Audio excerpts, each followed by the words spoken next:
think you know the characters, but I'll still let them introduce themselves once we get in. But you will notice as we start the game that there is a slight difference to the starting intro, because if you remember last week or last time we played, as the submarine submerged with Rupert, the strange technomancer aboard, one of the characters, FaZe, said that he would accompany him over to Seattle.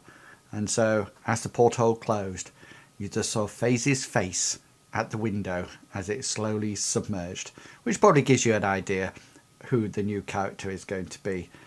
Yes, it's going to be the submarine. But until then, let me play for you the intro to Shadowrun.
There's my mic. There's my mic. And here's the transition. Yeah, we are here. Welcome.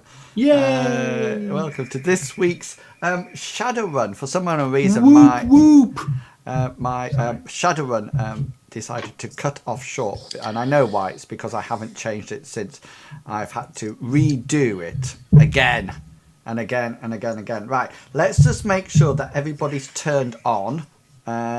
Testing. Hang on. Now do it. Testing. Yeah, that's cool. Right, you are up and running. I do know I don't have a gingerbread latte today. No, you're kidding. Shock horror. Yeah, I have a toffee nut latte. And I'm quite enjoying it. I'm quite enjoying a bit of toffee and a bit of nut in the same. No, same. that's just wrong. It's quite It's nice. like Gingerbread. It's like ham and pineapple on a Well, pizza. I actually quite like ham and pineapple pizza as long as there's no ham on it. I don't mind ham and pineapple as long as there's no pineapple on it. Exactly. So we would be really good on going out together, big, like on a date, because you can have all the ham off the pineapple and ham tea, and I'll have the pineapple.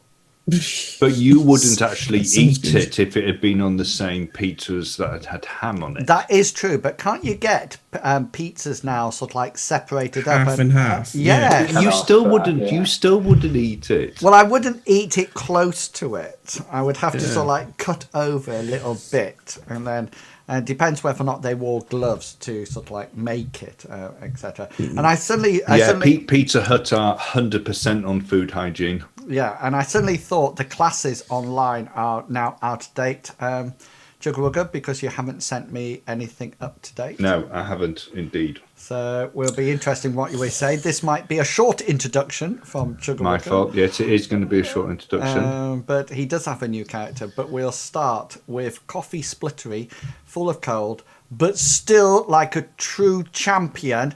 He's such a hero to be here tonight. Big Beastie, can you tell us who you'll be playing tonight's Shadowrun game? Tonight, Matthew, I'm playing Billy Bob, the lovable orc tank. He's quite That's a what, yeah. he's quite a ladies' man, isn't he? He is lately, yeah. Yeah, So, like a few women on the go now. yeah. He's sort of like. It's the tusks. It is. Is it? Do you really Can't think beat so? a bit of tusks. I'm guessing. I think it's probably the muscle and the dermal plating, and the bone That lacing. could be a part of it Or too. the nose that covers up most of his face. Billy Bob, ignore him. Absolutely ignore him. Excellent. I usually do. It's okay. And along from there, we have Longshanks EPG. Hi guys, I'm Longshanks EPG. I'm playing Hector, the elf physical adept who is also the face of the group, so he does all the chatting, and he's also pretty good with a gun. You an elf? Yeah. I didn't know that. Excellent. And finally, It's okay, tonight, FaZe did. Fire, the guy on the end, Chugawugga, who are you playing tonight? Tonight I am playing a new character who is called Stanley Lovely, or to his friends he's called Studley. And he is a middle-aged gentleman who's slightly portly, receding hair, and he is being drafted in as a mage, someone who's going to be handling the magical opportunities of the run. Yeah. Used to be an investigative reporter way back, but now he has another full-time job which takes up most of his time when he's not running, although he's never run before. Can you just talk a little bit more, because I haven't finished the big chocolates? Just a little. Yeah, and you can see around his token it's blue, and that's because that's Excellent, the colour that thank you. I chose blue, and then I suddenly realised that Hector's blue as well. I thought it was purple. No, you're purple. Good job it wasn't green as well, Somebody needs to change their colour. because blue and green should never be seen except on an Irish That's princess. red and green. No, red and green something to do with a Christmas tree. That probably explains your fashion profile. Is it red and green? Is it red and green? It's red and green, not blue and yellow, whatever you say. Blue and green. Why would it be red and green on an Irish princess? Is it because they're supposed to have red hair? Well, it has more logic to it than blue and green. Blue and green's fine together. I'm going to Google it. Well, I don't know. Google could be wrong. Can I have extra waffles if you're wrong? No, you can take the first hit in tonight's adventure. So I can take hits. a little bit sort of like backpedaling slightly, Studley. We'll talk about how you're drafted into the actual group in a second.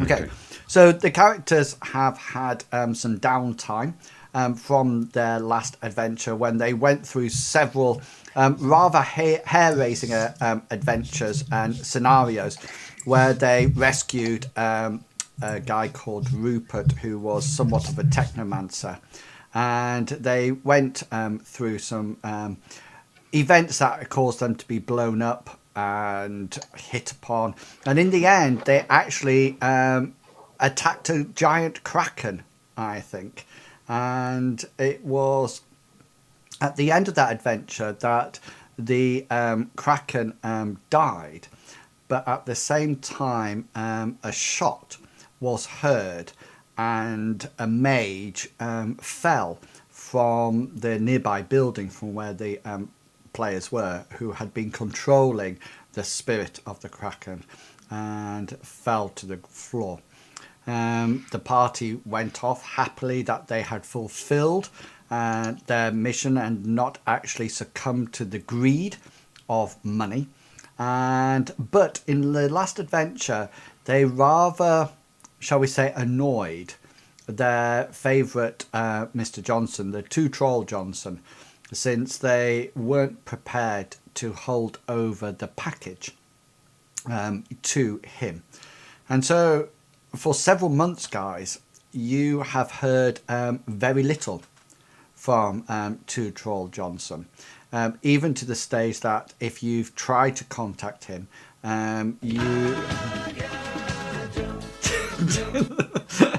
that's Andy coming into the stream. How come Andy also has an intro? Where's my intro? So I tell you just take moderators for granted. You do. I do, yeah. As are you in the stream? No. Just to let you know that you haven't heard anything from Two Troll Johnson for some time, and even when you've tried to contact him to try to sort of like patch up old wounds, you found that the numbers that you actually have been disconnected and unavailable. And you're getting somewhat worried because he was one of the main sources of jobs for you. You also realise that he was quite a powerful Mr. Johnson, and you're now worried that due to his word of mouth spreading around Southside, it might be the fact that you will never get another job anywhere. However, just when you thought there was no chance of it improving, you all individually get a call, and it's a call from a Mr. Johnson who sends somewhat of a text message to you that your services are required for a job, and that you are to meet him at a warehouse down by the Thames in Southside, and it's going to be you need to be there shortly, about midnight. So it's not sort of like during the day. It's quite a midnight call, which is quite helpful for you, Studley, because you can creep out of your house late at night and get down there without anybody becoming suspicious, or shall we say lonely. And you head down there, and you notice that when you get down to the warehouse, it's in the similar district as the cultists were. And just so you know, you will notice that all the warehouses down here are very similar. So you arrive at the warehouse. I'm just going to put you outside. Just so you know, the door is, you're not that big, don't get excited. Oh, you can't see it yet, don't worry. Ha. We can't see it yet. Don't worry. You can't see it yet. Surprise. Surprise. This is a completely new map. Took me. It's not. It You took, only it have took- one. It took me ages to create. You're just this. quickly deleting the last tokens that we used off it. I am. How did you know that? Well, there's actually a gun in one of the rooms that I've had to delete because I think somebody dropped it. Did somebody drop their gun? I'm going to put you on various places on the map, and then you will see whereabouts you are in a few seconds when I move you across. Okay, have you got everyone? Hang on, let me just zoom out a bit so I can pick up the... Yep, I'm there. So basically what you've got, you'll notice that Billy Bob and Hector, you're making your way down to the warehouse, and Billy Bob, you're just in the open door there. And you've been told that it's going to be a new composition of a party, and that new people have been recruited in. And so you're quite expecting a few people to actually be there. Studley, where you're at the present moment in time, Is this the inside of the warehouse, yeah? Yeah, can you see this thing here? Yes. I can see several of those things. Just that one that I'm pinging at the Yeah, I moment. can see that one that you're pinging, yeah. That appears to have, it's a barrel, and it appears to have what appears to be somewhat of a speaker on it, and a little antennae next to it. Okay. And then that's it. So I take it this place is a distance from our, or from where I live. Yeah, exactly. Yeah. Okay, so as the other two pull up outside, they see like a Dodge Scoot moped outside, which has a large plastic windshield coming up on it, and also a box on the back, which is locked. It's apart from that, it's nondescript, but it's parked very reasonably on the side. It's not left so that it's going to get hit anywhere, and there is like a little lock on the front, almost to stop people stealing it. Is it one of those that fits into the lock that appears? It fits in. It actually fits on into part of the wheel. Oh yes. So you can actually drive on with it. It just breaks. Yeah. It just like breaks. a wheel lock. Yeah, got you. Yeah. What colour is it? It's nondescript. Oh, nondescript. You see literally hundreds of them. Although it's the first time you've actually seen one with a spoiler on the front. So it's just a very large plastic windshield. Has he got a load of mirrors up the sides of it? It does have 2 mirrors on the side, but nothing extravagant. Cool. Okay. Anything that you other 2 people would like to say? I was just looking up moped, but it doesn't seem to have a moped, and I don't want to put a scooter. I don't want to put a motorbike on it because it's quite not really appropriate. Yeah. Okay then. Anybody else like to say anything at this point? No, Hector's quite happy to get out of Rusty Rosie once. All right. So you Billy Bob's parked up, and so you brilliant. So you both come in Rusty Rosie and park it alongside or sometime on the road, and in you go then. I'll just quickly link you a picture of it in Will's Whereabouts? Discord.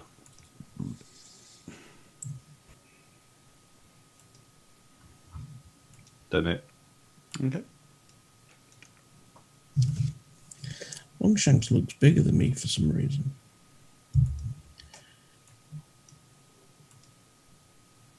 That's better. Happy? Happy? no. So as you come through the door, you'll see a shortish person. He's about 5'8", you would have said. Looks a bit portly. He has a jacket on, almost like a biker's jacket, but nothing flash. His hair's receding, and he has small, round glasses on. He looks a bit. He's looking around as if he's a bit on edge. Obviously, might be a bit out of his depth. Can you guys see the scooter now? Yeah. Yes, sir. Yeah. Okay. Cool. And isn't it Awesome. lovely? It's beautiful. It's an amazing scooter.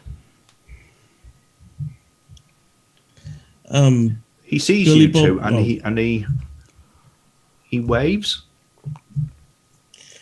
Billy Bob's gonna stop in his tracks and look at Hector as to say, "What the hell is that?" Hector, seeing Billy Bob's response and seeing this new chap waving at him, he's going to half pause in his step and go, and then mentally think to himself, "No, wait, we're expecting people." And he's thinking, he turns to Billy Bob and said, "I think this is the new chap." And then he's going to nod in response to the new chap's wave. And he's going to walk over, introduce himself, and says, I'm Hector. The big brute back there is Billy Bob. He's the one who keeps us safe. Might be worth staying on side with him in kind of like a jokey way. Konnichiwa. That's Japanese. That is. Oh dear. Hello. Yes, I'm Stanley. Stanley Lovely. But I was told that I needed some type of street name. So you can call me Studley. Right then, Studley. Yeah. I'm a mage. Oh, that's good. Billy Bob here is the... Combat mage. Ooh, very nice. We do need one of those. Billy Bob, there's as I said, the tank, so get behind him. He's If people a start what, sorry? shooting at you. A tank? He's a tank. Yeah, he bullets seem to just stop dead when they get to him. For some reason, I don't know why. Billy Bob's gonna flex. Billy Bob strong. Ooh. And I'm the face of the group. So, or that sort of thing. So I do all the talking. Right, well, it all sounds very good. It all sounds very good. Do we know what the job is? I was just told to not come yet. here and wait. They usually have a habit of knowing when people arrive. And then I don't know if we're expecting anyone else, but we will probably hear very soon. I think we need to talk about some things first, though. Are we going to have like a chain of command? I mean, obviously, I'm senior in both age and looks at Billy Bob and Hector and intellect, but this is my first run, and that I've done. Is it a run? Is that what we call it? Run? Yes. Job, mission, adventure. Not so much the last one, but because we don't tend to have fun on them. But as I say, I'm quite welcome to take a side role if somebody else does want to lead. We sort of see how it goes. If there's a particular run that has So no leader specialist, we change it up depending on the situation. Right. If it's a combat thing, then Billy Bob might lead. Okay. If So it's a magical thing, we might ask. So Billy Bob's gonna no look, leader. confused. Do what we want. Okay, right. That sounds just like my type of thing. So what do we do now then? So Hector and Billy Bob, you can also see now the what seems to be some kind of speaker resting on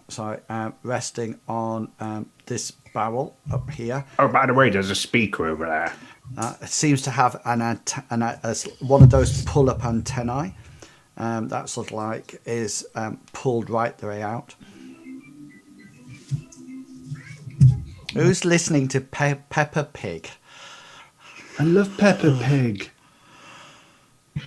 I don't, so it's good that it suddenly disappeared. So yeah, Hector, seeing the speaker thing, he's gonna wander over to it and see if it starts talking to him. We're going. Studley's going to follow. It would appear that as do we just look at it? it would appear as anybody becomes close to it, you notice that there's a red light on the top that starts to blink and then explodes. No, and then it just sort of like blinks and then it sort of like becomes a steady red glow, and you hear a man's voice coming out, so like quite clearly over the speaker, and he says, gentlemen, I hear, I get the feeling that you are close by my little speaker device. Welcome. How are we all? Well, I mean, I'm not too bad. I've had better days, but yes, not too bad at all. Thank you very much for asking. How are you? Well, I am pleased to say that it would appear that I have become your new Mr. Johnson. It appears that I have been able to acquire your services. Number one, from some people who are unwillingly starting, and some people who have, as we might say at this point, rather done themselves in with their previous employers. Studley sort of like looks at the other two and says, "Is he referring to you?" Hector's going to turn and say, "I believe he is." And it's a very long story. So Studley will take a piece of electric paper out of his pocket, and he'll have it unrolled as if he's going to start taking notes. So, gentlemen, and shall I say lady, it's a pleasure to have you all here and ready to accept tonight's job. I have, of course, got you together for a specific purpose, and each of you produce or contribute a specific type of skill.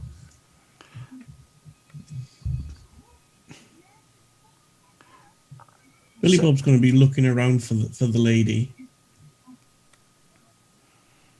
Studley's there writing Okay. on his. Gentlemen and lady, are you ready to proceed?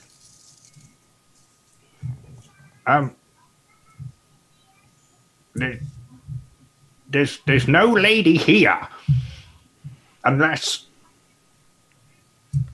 Are we expecting somebody else? How many people exactly did you hire? Oh, Because at the moment there's a rather large, hairy orc gentleman. Somebody who looks like he was out of one of the reruns of High Chaparral. That's a very old TV program. You probably wouldn't have actually seen that yourself, but it's very good. It had its good points. And me, and I'm Studley. sorry, gentlemen. I forgot to activate. And all of a sudden, from the back of the device, there appears to be a quick sort of like click, and a sort of like a cylinder extrudes from a small device, and from almost like a holographic image appears behind you. It's definitely of some kind of what you assume to be some kind of Greek or Roman goddess from times in the past. She sort of like shimmers into existence. She has a long white robe on that is sort of like perfectly tied round her waist by what appears to be a string of somewhat gold brooches that are linked together. You also notice that her top is sort of like folded, but is revealing the precise amount of cleavage, not too much, not too less. Her arms are almost like perfectly formed, no bat wings, no nothing. Her hair seems to be almost like brunette and curly, and is held in place at one side by what appears to be a golden leaf, and on her shoulder sits what you assume is an owl, and she sort of like looks at you all, and every now and again she shimmers and almost like crackles, as if she might be transmitting from some distance. And she goes, "Oh, gentlemen, do forgive me. I was having somewhat of an imposition. My name is Athena." She definitely. You see Stanley push his glasses back onto his nose, and he says, "Oh my! Hello, I'm Stanley." Stanley Lovely by name, lovely by nature. she looks over to you and she sort of like says, "And a fine Stanley you are." Oh, thank you very much. Thank you. Gentleman and lady, shall we continue? Oh, yeah. By all means, yeah. So the job is quite simple. Each one of you have been brought here because of your expertise. For this job requires almost a four-way attack. Some time ago, a well-known high-ranking individual had a misfortune with his will. The person has two siblings, twins in fact, a girl and a boy. it was found out that the father was going to leave the majority of the company and money to the young lady. As you can imagine, her twin found this less than pleasing, and so immediately took action. In some way, and we are not too sure how, mainly possibly due to drugs, he has managed to change his father's will so that it now actually leaves everything to him, leaving his sister and the father's daughter somewhat dismayed, mainly because the way he is going to use this is not exactly known. The sister has been banished and is no longer allowed in the house. However, she is not happy with the situation and has asked myself to hire some runners to actually alter the will. This will be a quite simple job for each of you, and each of you will have a part to play in the altering of the will. Oh, so I take it from what you've just been saying that the father is still alive. Yes, and probably drugged. Right, okay, right, yes, that could be a problem. Right. I would normally ask at this point whether or not you wish to take the job, but I can see from your current record over the last few months that this is probably not an option, and I welcome you to the job. Would you require any further information? Yes, some names and greater details would be rather useful. First, let me tell you each of your roles, for this is where the excellence of the plan actually comes into existence. The mansion is now guarded. The twin, the boy, or man, has hired a local set of goons, suited security, to protect the house and keep his sister at bay. However, I totally realise that you possess certain amounts of skills. Hector, you are recognisably the face. Your job will be simple. You are required to pose at something or someone appropriate to gain entrance. You will be point and will enter the house under disguise using your face and, shall we say, persuasion skills to actually get in without raising suspicion to anyone. Your job is to find the father and to administer two things. First of all, we will provide you with an antidote which is capable of clearing the bloodstream of all known drugs for approximately 3 minutes. You will then say to the father a well-known phrase that only he and the sister or daughter knows. At this point, you will produce a tablet and ensure that he corrects the will. Oh, and just to make sure that everything goes to plan, in one of the boxes behind you, you will find a ring that has a diamond inside covered with a clasp. Once this is activated by a mere rub of the diamond, you will be masked magically to look like the daughter. This is your job. However, you will have some help. Billy Bob, your job is to access the mansion. However, as you can imagine, you do not possess the skills of the face. You are somewhat of a tank, I do believe. You will be accessing via the old sewer system into what is known as the cellar.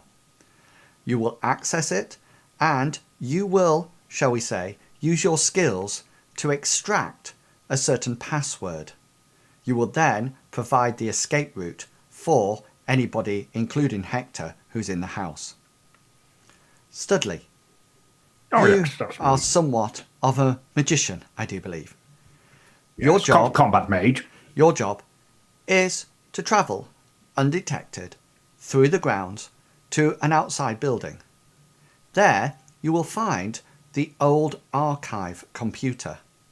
Oh, archive. Once the password has been given to you by Billy Bob, who will have extracted it in a way he seems possible to do and able to do, you will access the computer and, carrying a USB drive from Athena, you will activate a virus that will wipe out all previous copies of the will.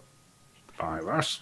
Hector will then transfer you the file from the tablet, signed and delivered, and you will upload it to the computer archive. The brother will not know anything about any of this until the father dies and they check the will. And at this point, they will know that the will leaves everything to the daughter. Oh, Athena, you will be in charge of surveillance. You've already contributed significantly by creating the virus to go into the computer archive. Studley, you will be required to take Athena's drone in with you. A mere drone, a small drone. Do not worry. I'm sure you'll be able to carry it. And she will... I'm quite positive I will be. She will then provide surveillance and cover for you all while you're inside. As you can see, the plan is very simple and relies on each and every one of your skills. I am sure you will be able to complete this easily. I do have one question, if I may. Studley. Yeah. Why has the son kept the father alive? I mean, if he's gone to all this trouble to change the will, why didn't he bump off the father straight away? Sorry, I would have thought with your keen intelligence it would have been obvious. The father is dying, slowly. If he came to, shall we say, somewhat of an unnatural death, Dying. then there would be somebody to blame. And if that, of course, was the son, then that would cause a problem. I don't suppose we know who the son has hired, do we? As a for his security purposes. The information we have is just a local goon squad. Goon squad.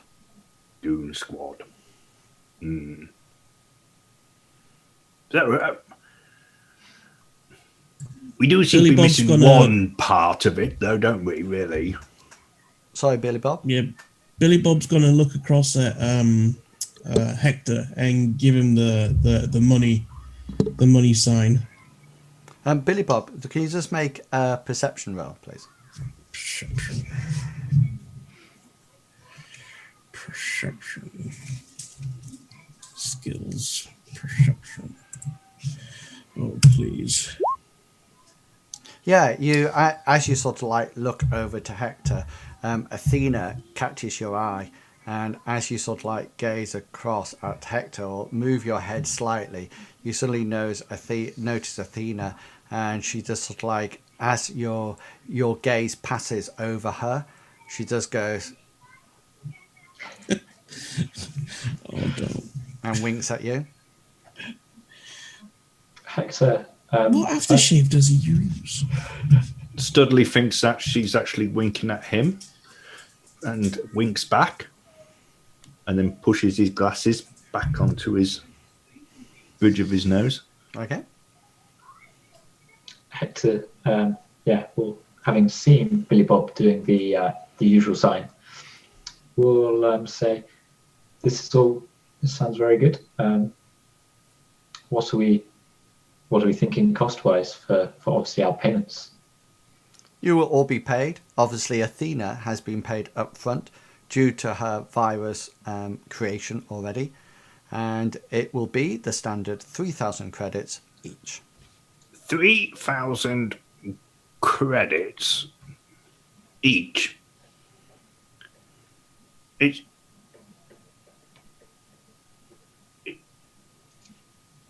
is that with expenses?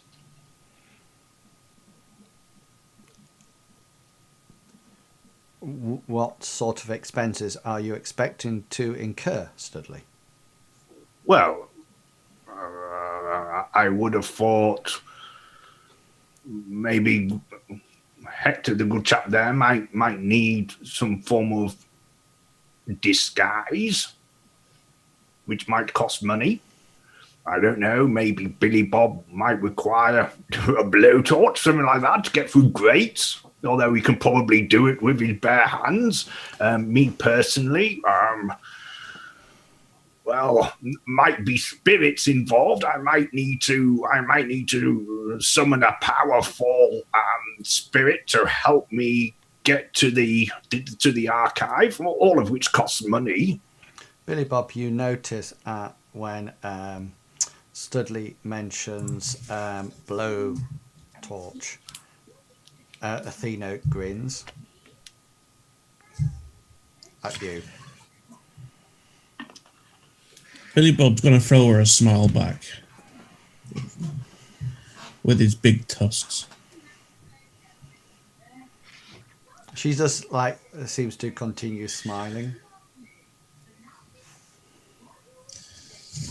Yes. Yes, we usually get sort of expenses, or a certain amount for expenses on top of, if we think that we're going to need expenses, such as our good chap here has just mentioned, disguises or extra that we need. And how much were you considering? Say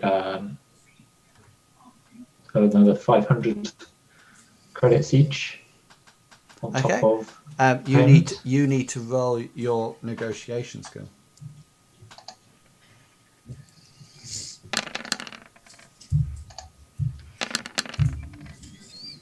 I think 500 extra is suitable. That's jolly decent of you. Thank you very much. Excellent. So that will be 3,500 each. On completion. 500 will be in advance. 500 in advance. 3,000 in completion. On completion.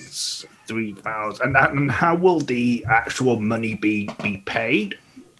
To your I accounts. assume. To an account. Ladies and gentlemen, prepare to receive the data package. And you all notice on your comm link there seems to be almost like a new mail icon saying that you have new information waiting. There is the details of the run. I think our business is finished here. Just one thing. If we do need to contact you at any time, how do we go about that? Do we carry this radio round with us? You've already got his incoming comm link in any case now, his comm link number. And he turns around to you and says, by all means, just call me Mr. Johnson. Or if you prefer, call me Charlie. Charlie? You notice... Charlie. You notice that Athena's looking somewhat puzzled. And she's sort of like looking like this. And all of a sudden you see her hands come up. And she seems to be moving things like this. And then she turns around to you three and says, gentlemen, you seem to have... And you notice that the call is disconnected from Charlie. And because the device is turned off, you notice that her holographic image just goes... And Studley goes, this doesn't look good. Hector's going to turn to Studley and go, No, not good. He's going to look at Billy Bob and give him a head gesture. Can I cast a spell? You certainly can. Thank you. I want to cast increase reflexes on myself at force 3. Cool. Go for it. And I'm pre-edging it, and I'm also putting it through my sustain. That's why he's got a new character, because he ran out of edge. Yeah, he gave it to he gave it all to Hector.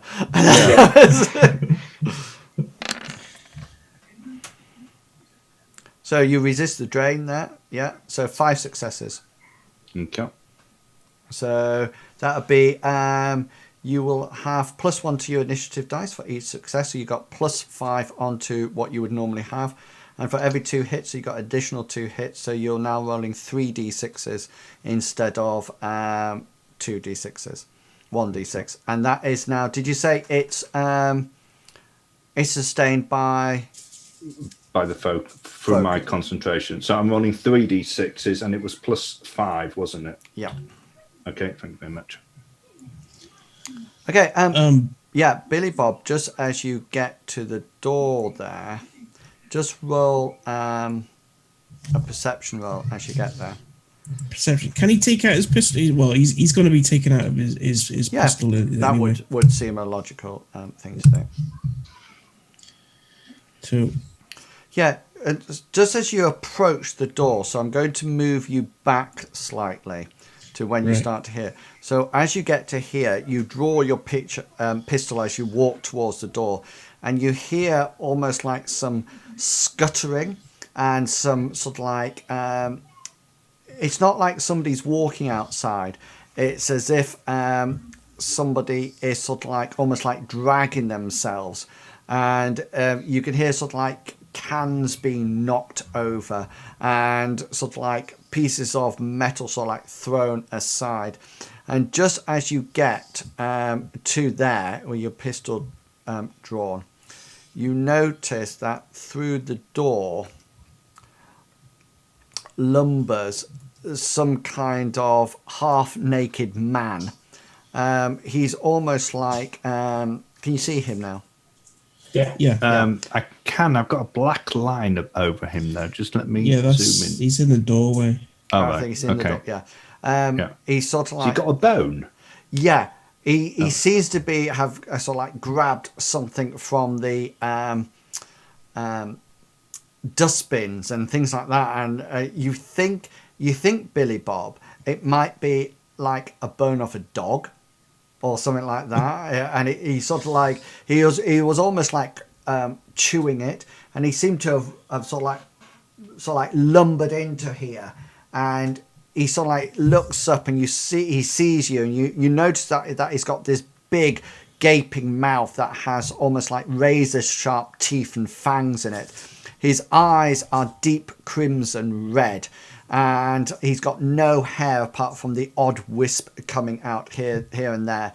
And as soon as he sees you, he's just sort of like screams this almost like not a high pitched scream, but more of a ah, and sort of like advances. Does oh sorry, Does what? Sorry. I was going to ask whether or not Studley recognises what it is, whether or not it's just a madman, or whether or not it's some type of paranormal. Well, do you have an appropriate knowledge skill that you can roll? I have an interest in paranormal critters and also parazoology. Okay, roll whichever one you would like to. Well, they're both the same, so I'll just roll one. Specialization, no. Submit. 5 successes. Yeah, you think it's some kind of ghoul, although you don't think it's a fully grown ghoul. Do I know any particular information about ghouls? Yeah, they're nasty. Okay, but they don't spread disease, or Well, they don't drink blood, or the fully grown ones have taken out whole film crews beforehand, right, and okay. they take you out by actually ripping your arms and legs from your body. Okay. Should Sorry, be we roll an interesting. initiative, We did you say? certainly are.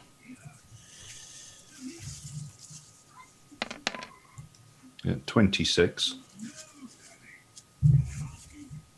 Damn. 26. Okay, let me just organise these.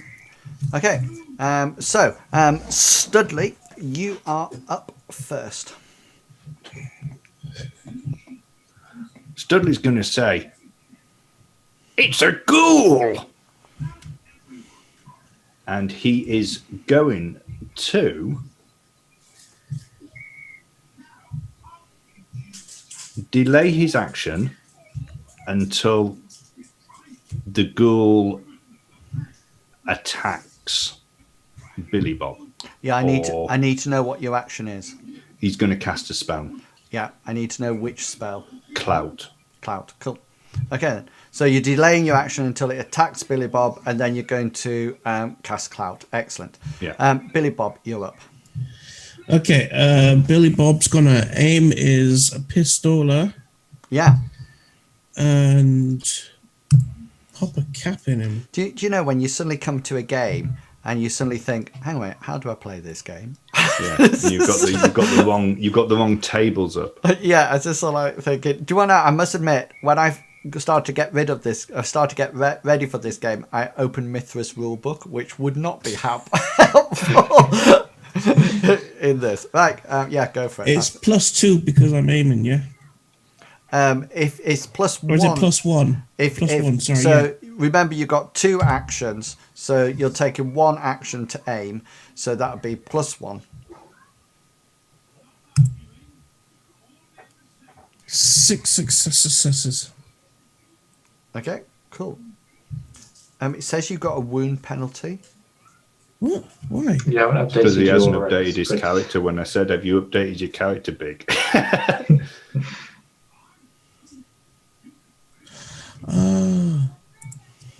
It's not a problem. I'll take 6 successes. That's not a problem. Right. So No, you could have had 7. this is my dodge roll. I ain't So taking no chance. 5. Oh. That's 11 stun. Yeah. Yeah. 11 stun. +1. 11 stun coming in. Soak it. 11 stun. So that takes it down to 8 stun. Cool. Your dice rolls are very laggy. In roll 20. Who? In Wills's. Oh. Might be just mine. Oh, Might yeah, be just sorry. mine. I don't have dice rolls on. Right. No, I mean it coming up Oh yeah, sorry. of how many successes. Because there's a etc. lot going on at this end. There's a lot happening. Hashtag pro streamer. Hashtag pro streamer. Okay, so yeah, so Billy Bob, you have your gun out already, and as the ghoul sort of like appears, you take aim and blast it, and you notice one of your gel rounds sort of like whacks it on the shoulder and sort of like emanates out, and it looks like it's quite stunned, but it still looks like it's approaching. Hector, you're up. Hector is. Oh, I've got the ruler up. Hector's going to move to behind this box here, Yeah, and he's going to quick draw with one of his tasers. cool. So that's pistol skill. He's 2 or above. Got a 1. So that means I get the pistol out, but I don't manage to shoot. Shoot. Yeah, correct. Excellent. My turn, is it? Yeah. Yeah. So ghoul attacks. So it comes up to attack Billy Bob. So Studley, your spell go off. As the ghoul comes up, Studley almost like throws an invisible punch, but it's nothing nothing spectacular. You know, it's not obviously he's not actually trained, but he's hoping that. So does he like punch go would- like that? He goes like that. He goes like that and casts his clout spell. Excellent. Force. 6. Cool. Just make sure that my 6. edge is on. That's very high.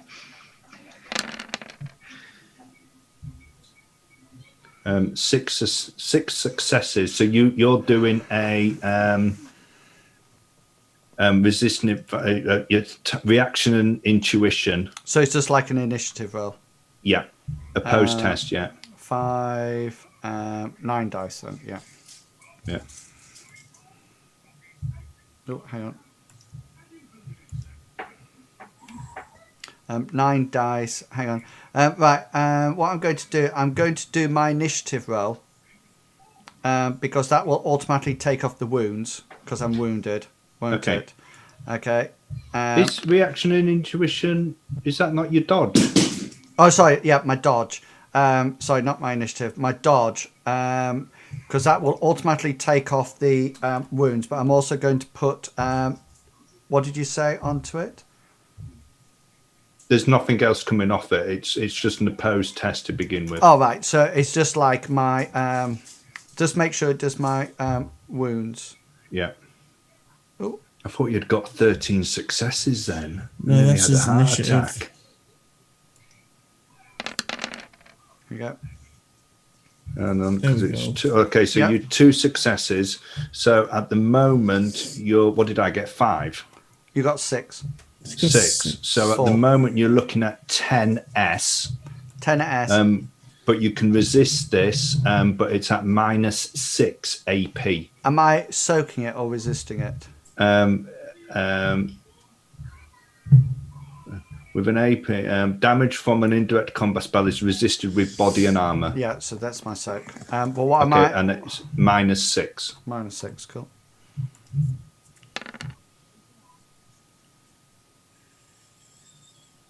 So you take 9 stun as it almost like the ghoul's being hit by an invisible Where uppercut. did you hit it?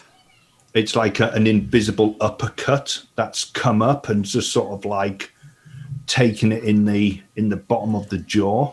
Okay, so all of a sudden, Billy Bob, you notice that this ghoul comes running towards you like claws outstretched, and just as it gets towards you, it sort of like goes boom like this, as if you have hit it with your fist, and you notice that it sort of like goes backwards and sort of like lands here, actually stunned. At the same time, guys, you do notice that there is another ghoul that enters the door that was outside, that is just doing the rest of its movement, which comes up. Let me just see the movement. 2, which can actually get, let me just move him to here at the end of its round. So it sort of like comes in and it's sort of like heading straight down the gap, and then suddenly this ghoul sort of like boom like that and sort of like lands back on the floor, and it just sort of like dodges past it. You notice that this one's got appears to have a dog's bone as well with it. Okay, can we change initiative, please, guys?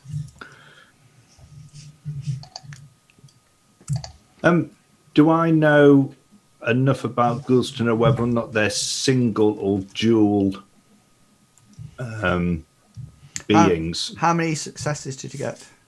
I think I got something like 5. Just let me scroll up. I thought you got 2. That was Billy Bob. That's it. Negotiation. Billy Bob's perception. Hector's 5 successes. Studley's paranormal critter roll. Yeah, they are dual natured. Okay, Studley, you are up first. Okay.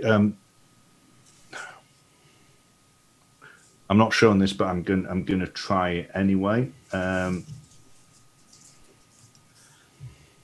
Studley's going to cast a spell, and he's going to put a mana barrier across here. I don't know whether or not you saw that. I didn't. Okay. I'm not sure whether or not it's going to work, because I don't know whether or not I have to be on the astral plane. You don't. Yeah. If the dual, I can cast it on the physical plane, and it will also. Anyway, so that's what I'm going to do. Go for it. I need to know what force you're doing it at.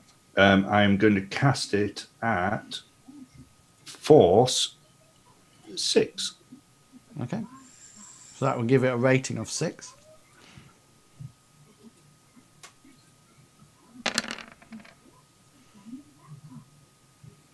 Does it come up? Sorry, yeah. I'm scrolled up. Yeah. So you get 1 success with it, and you will take 2 points of stun damage as you worst roll ever. Yeah. I know. Actually, how many? You only got 1. It didn't crit. Okay, I'm going to edge. Okay. To re-roll 1, 2, 3, 4, 5, 6, 7, 8, 9, 10, 11 dice. Okay, yeah, got you. Sorry, everything's just failing at my side, so bear with me. Another 2 successes. So that's 3 successes. Does it go for drain as well if I edge it? No. Right, okay. It just goes for your successes. If you wanted to edge, you would have to edge the drain separately. Yeah, no problem. So sorcery, spell casting. So what does the extra success do? Equal to the net hit scored, so it has a barrier rating equal to 3. 3. Okay then. Yeah. Okay, I just need to check something. So while we gives do us a bit of a description. I can check that up because it's Billy Bob's turn on 6. Okay. Billy Bob's going to activate his smart link. Excellent.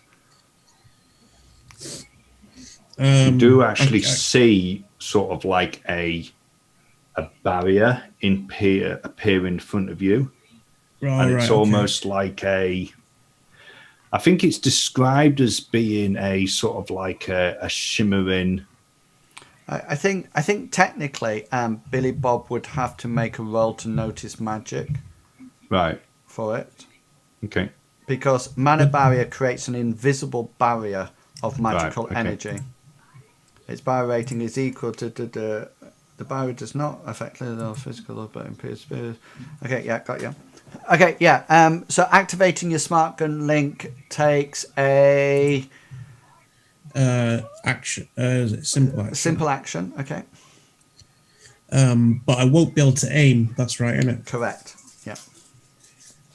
So do I see this barrier? Do I? No, it's invisible. You don't see anything there at all. Okay. Well, he's gonna pop a shot off the other. Yeah, cool. The one that's so I think smart gun you get +2, is it? Correct. Yeah. Yeah. Yeah. And is that are you putting on to? Does that come onto your hit or to your accuracy?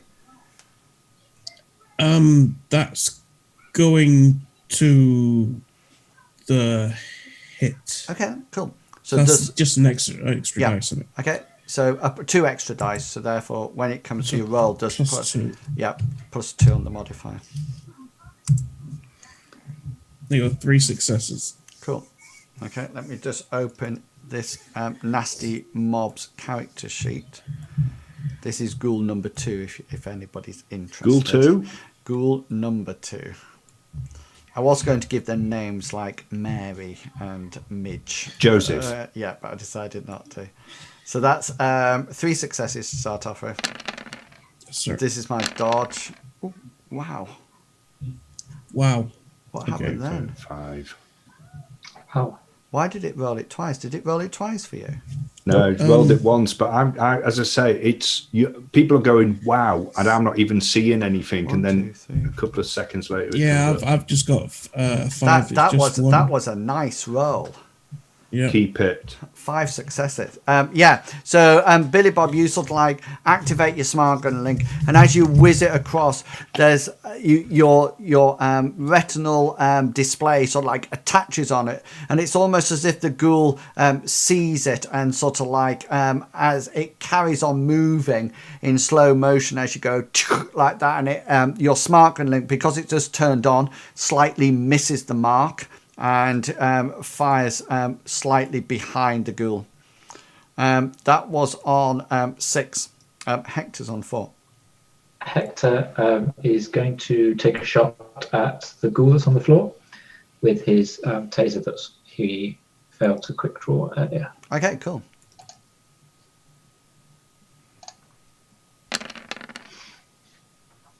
One. One success, yeah. Yeah. So the only thing that will he can't dodge. Okay, so it will do 8S with the electric stun, but it can soak because it still has to go through his armor. He doesn't get any successes with a -5, so that would be 8 stun. Yeah. Okay. Why can't he dodge? Is it because he doesn't know it's coming towards him? Because he's unconscious. Oh, right, sorry. That's why we're firing at the one that's on the floor. Yeah. Yeah, I assumed he was just knocked down. I didn't realise he was unconscious. How much stun did you do to him? I did 9. 9. That's what I thought. But I think Billy Bob did 8. Yeah, I know how much he did. Okay, cool. Yeah, okay then. So we're now on to ghoul time. Yeah. So this ghoul runs up, screaming and yelling to you, Billy Bob, and as it runs up towards you, it sort of like runs up and just sort of like goes boom, and sort of like is blocked by some kind of invisible shield that seems to be up before you, and you actually notice it as he sort of like blocks into it. There's almost like a ripple, and then as that ripple sort of like dissipates from the central area, it just sort of like disappears, and then it's just sort of like clear air. It's just like clear air and nothing else, and so that's on 2. Okay then, and people need. It's just you, Studley. You'll have 6. Let me change my initiative. Yeah, sorry. Okay, so with the ghoul up against the barrier, Studley again is going to almost like throw a fake punch at it. Yeah. To see whether or not he can. I've got 2 stun at the moment, so that I'm okay for modifiers. Yeah. Hang on, I'm just checking something.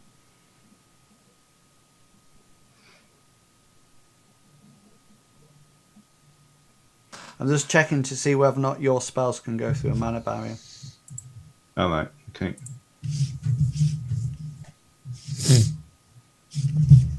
Do you know off the top of your head?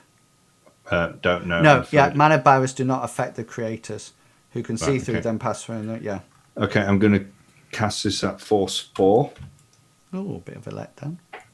I know, sorry. I'm just let down. Did you pre-edge that? Nope.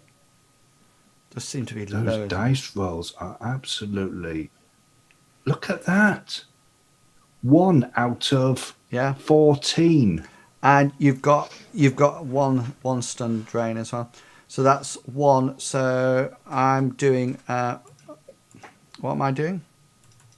You're doing a dodge roll. Dodge roll? Yeah. 3. Okay. Nothing Is he happened? wounded? No, nobody's hit him yet. All right. Hector hit the other one, the one on the ground.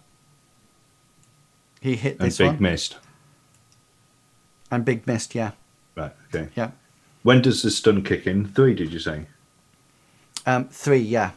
Yeah. So it'll do it automatically. Yeah. Okay. Yeah. Cool. Unless you I got just like to keep Yeah. track of it. unless you've got pain. I think. No. Okay, we need some more initiative, guys.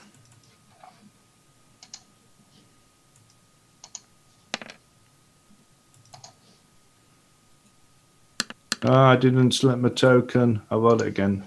Oh no, I can add it on. All right. Did you see what it was? 26. 26. Again. Are we all up? Initiatives are great. Yes, sir. Excellent. Okay, Studley, you are up first. I am going to once again. Actually, I'm. It hasn't taken into account that I'm sustaining a spell either, so you need to take 2 off that. Aren't you getting something to sustain it? No, I'm sustained increased reflexes. I've now got a mana barrier up that I'm sustaining. Oh right. So So, Can you put me to 24? right. Oh wow. And I'm going to cast Clout again. So if I put a situation modifier of -2, that will take into account the sustain, will it? Yeah. And I'm going to cast it at force 4.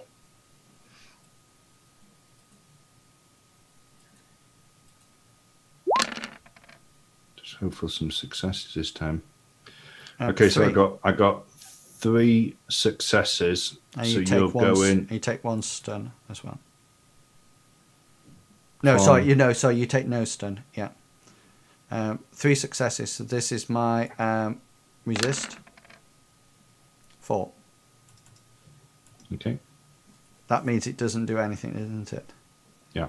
Yeah. Cool. Okay. Hector, you're up. Hector is going to shift his target to the ghoul that's standing up, and he's going to aim and shoot. Excellent.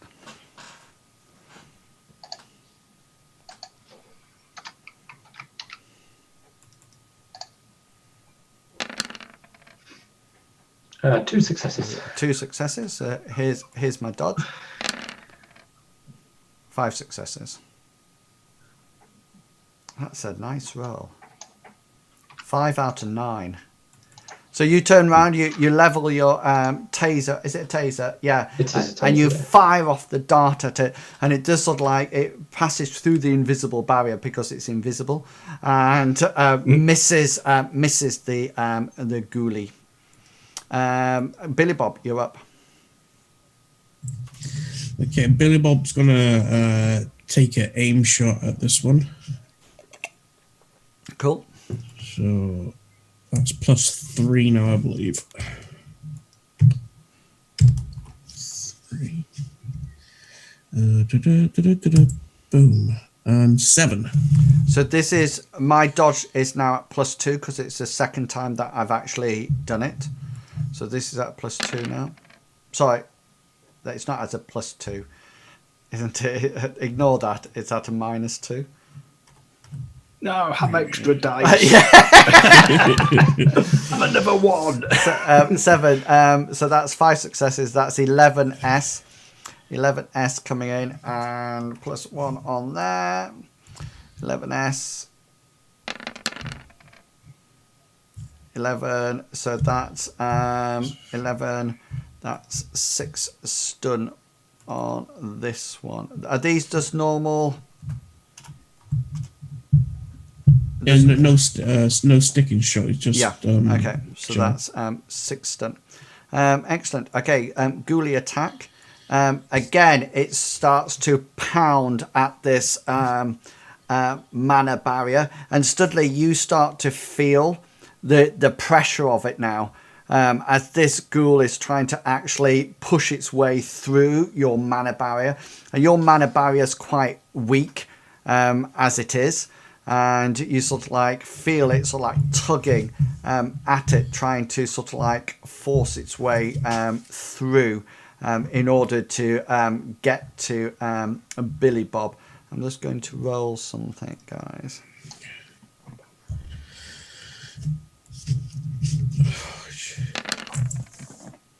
Okay, that's cool. Okay, and if you would like to change your initiative, people.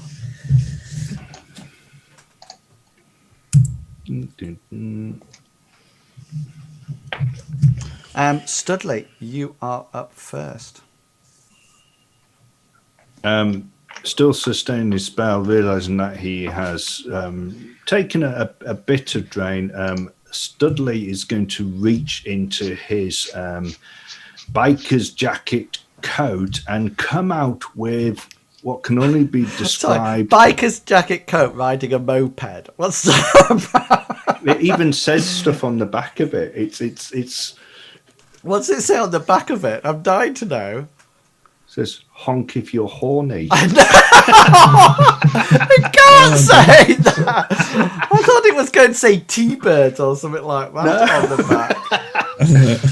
And he comes out with what can only be described as a shotgun, some form of shotgun, and you hear from behind you somebody saying, "Stand back, gentlemen, I have this." And that's his action. Okay, cool. Hector on 5. Hector take a quick glance behind him because of what Stanley says. Studley says, but he's going to aim and shoot anyway. That'd be cool. With his taser. Let's be. Oh God, there it is. I shouldn't really roll it before you roll, but never mind. Ooh, It doesn't matter with the rolls, I'm guessing. 3, 10. I got 3. 10 altogether. Minus 5. 10 altogether. 10 to 8 stun. And that'll take that up to that. And cascade that onto that. And yeah, and the dart, Billy Bob, you notice this dart fire out of Hector's taser, and this ghoul drops to the floor. Stunned. And Billy Bob, what would you like to do? They're both down, yeah? Yeah, they're both unconscious. They're not dead. This one is more dead than the one on the right is more dead than the one on the left, or the one on the east, should I say? Yeah. Okay, Billy Bob wants to put his pistol away, his Beretta away. Yeah. That's an action. That's a simple action. Yeah. And he'll bring out his hand blade. Okay. Yep. Is that a free action because it's cyberware? Is that? I thought that was a simple action as well. Studley, can you remember? Not off the top of my head. It's probably if it's cyberware, I would have thought it would have been a simple. Yeah. Okay, that's cool then. Yeah. I thought we'd been doing it as simple. So that's you done. So final action will be for Studley this round. Seeing that both of them is down, he's going to keep his down. Sorry. Seeing that both of them is down, he's going to he's going to keep his gun aimed towards the door, and he's going to say, "Is that all of them?"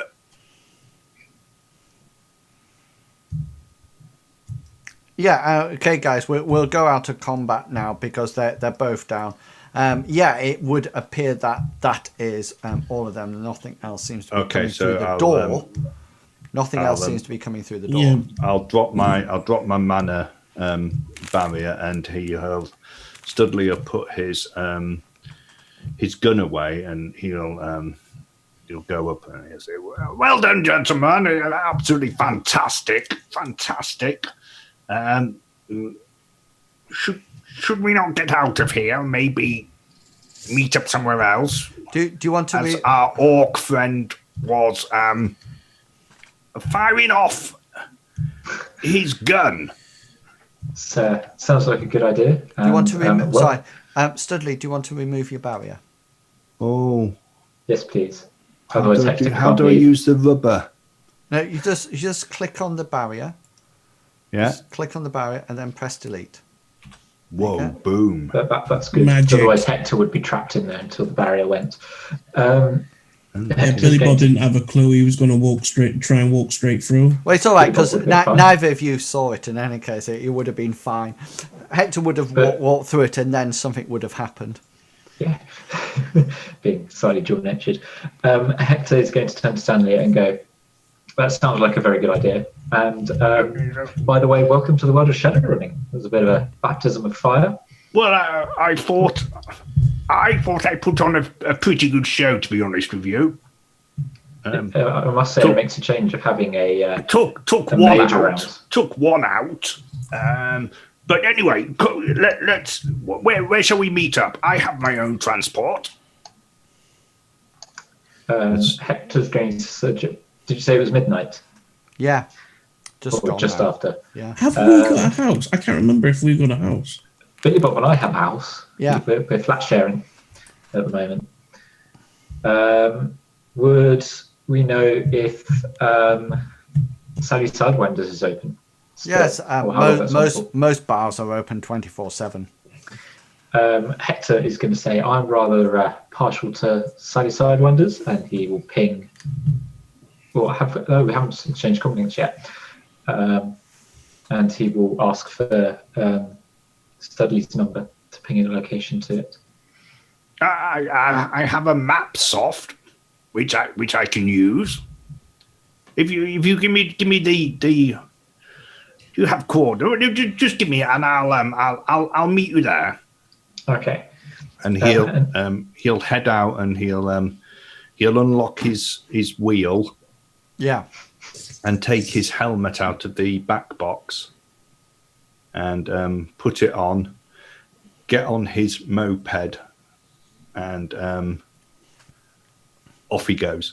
Oh, I really want to know, is with the people helmet, honking as they see him. is the helmet like a proper biker's helmet, or is it No, one of it's those full ones face with mask? No, or it's is it just one of those it's just ones- one of those. It's just like half head ones that have the little Mushroom. visor peak on it? you've seen Sons of Anarchy, haven't you? Yeah. Just like that. Oh, one of those ones, like an army style helmet. the fishbowl? Fishbowl one, yeah. Whatever they're called. Hector is going to follow Billy Bob out of the door and wait for him to unlock Rusty Rosie. When that happens, he'll jump in and be driven. Okay, just before Billy Bob and Hector you leave, you suddenly remember, Hector, that in order for the plan to be completed, you had to pick up a box that had a ring. Hector's going to go, "Shit, be right back, Billy Bob," and he's going to run in and grab that box. Excellent. It's just over here, and it's almost like a wedding ring box, and you notice that it's a ring, and the actual diamond is protected with a cap. So you figure that once you lift the cap and touch the diamond, it will automatically activate the spell. The spell is preloaded to make you mask like the sister. He's going to pick up the box, make sure that the ring's inside, close it, stick it in his pocket, and then he's going to jog back out to the car. Excellent. yeah, Rusty Rosie starts off quite nicely. Yeah, and heads off around to Rusty Rosie's. Rusty Roses. Sorry, Sally Sally. Sidewinders. I don't have my water, guys. Carry on talking. I'll just grab my Okay. water.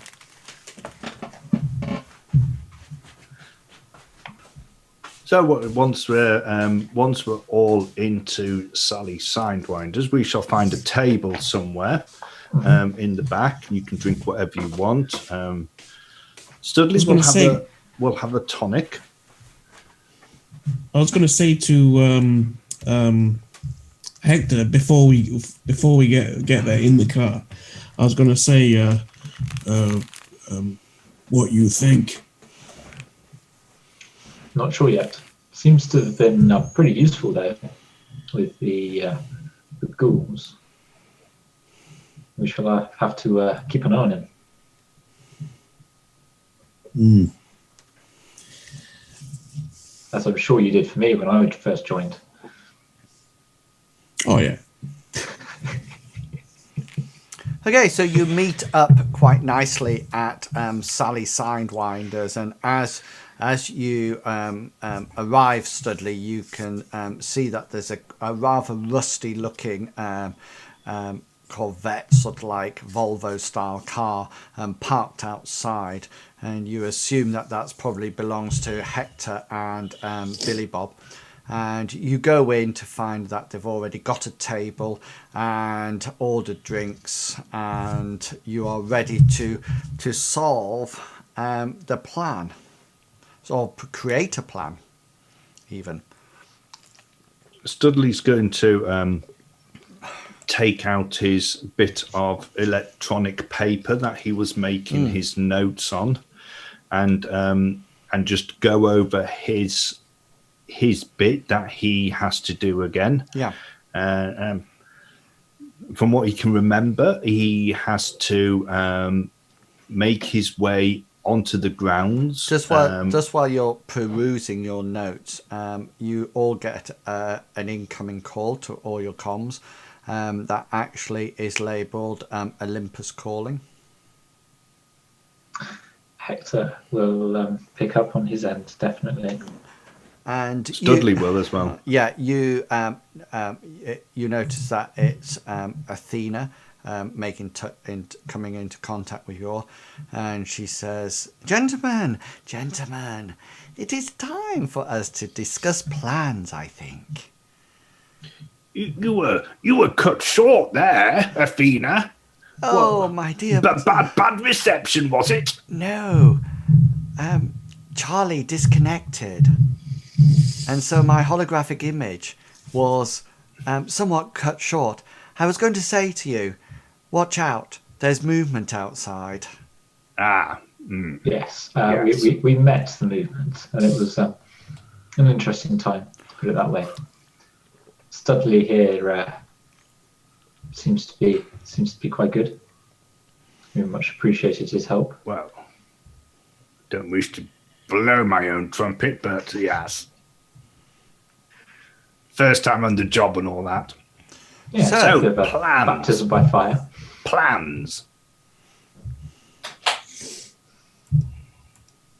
Any ideas, anybody? So Well, obviously, you've all got a data package that was downloaded to your comm links in any case, which has various pieces of information in. The guy's name, the father figure, is called Marcus Lucindus, and that's Marcus with a K. Lucindus. Yeah, it appears that he was an inventor and a distributor of a battery which used non-chemical agents to produce power. Obviously, that's long since been out of production, since mostly things are now done electronically. And so his business is, shall we say, not the highest up on the scale, and it's sort of like slowly receding.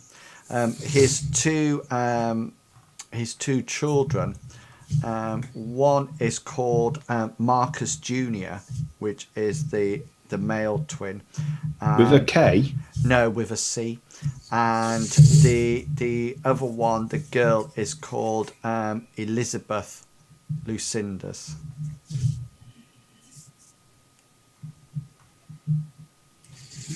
Does it give any information like how old they are or anything like that?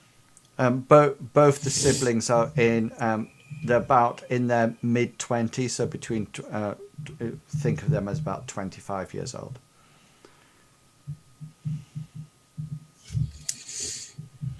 Is that all the information that we have on the... There's other information if that is there. So, but if you let me know what you need to know, what you want to know, then I'll tell you whether or not it's on the data feed or not. So like I assume location. Location is on there as well. Yep. Any floor plans or anything? No, there's no floor plans of the mansion. Okay. Does it give any information on when the job has to be completed? Yes, it does. Marcus Jr. will be will be leaving the house. Will be leaving the house.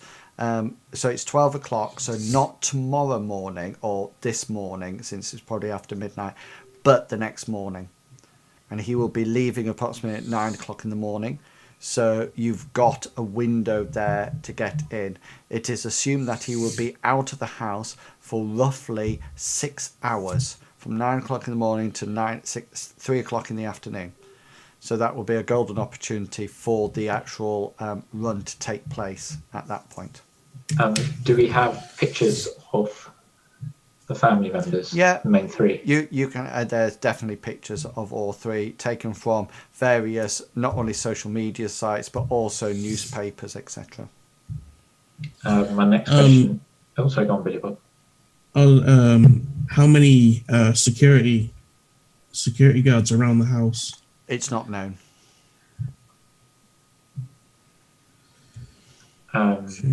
Is there a picture of the house on there as well, so we get a rough idea? Yeah, it's quite an extensive 3-story house. It looks quite mansion-like. Okay. And Studley, you can also see that the outbuilding appears to be somewhat of it almost looks to be like a double garage, way off to one side. There's quite an extensive driveway going up to it that has a large turning circle at the top. And if you imagine coming up to the house as if you're coming up towards me, so these will be the doors, and the double garage is sort of like off to that side some way. Approximately how far would I have to? What's the distance between, say, the outer wall? From the outer wall up to the top, you figure it's about 30 meters. Okay. Is there any information about magical defense? No. Okay. But you wouldn't actually expect a house to have magical defenses. No. Is there a way to get into the cellar from the outside, or have I got a the tunnel? The tunnel entrance is actually that you are going in by is actually accessible from a sewer outlet, and you can actually, which is accessed off a local road away from the house, and the actual tunnel, you go along the tunnel, and then the old sewage pipe is actually marked as MQ174. So reading back through Studley's bit that he has on his electronic paper, his part of the mission is to get to the secured building. Correct. Wait for a code. Taken in a drone. Correct. With him. Waiting in the archive area. To be provided with a code.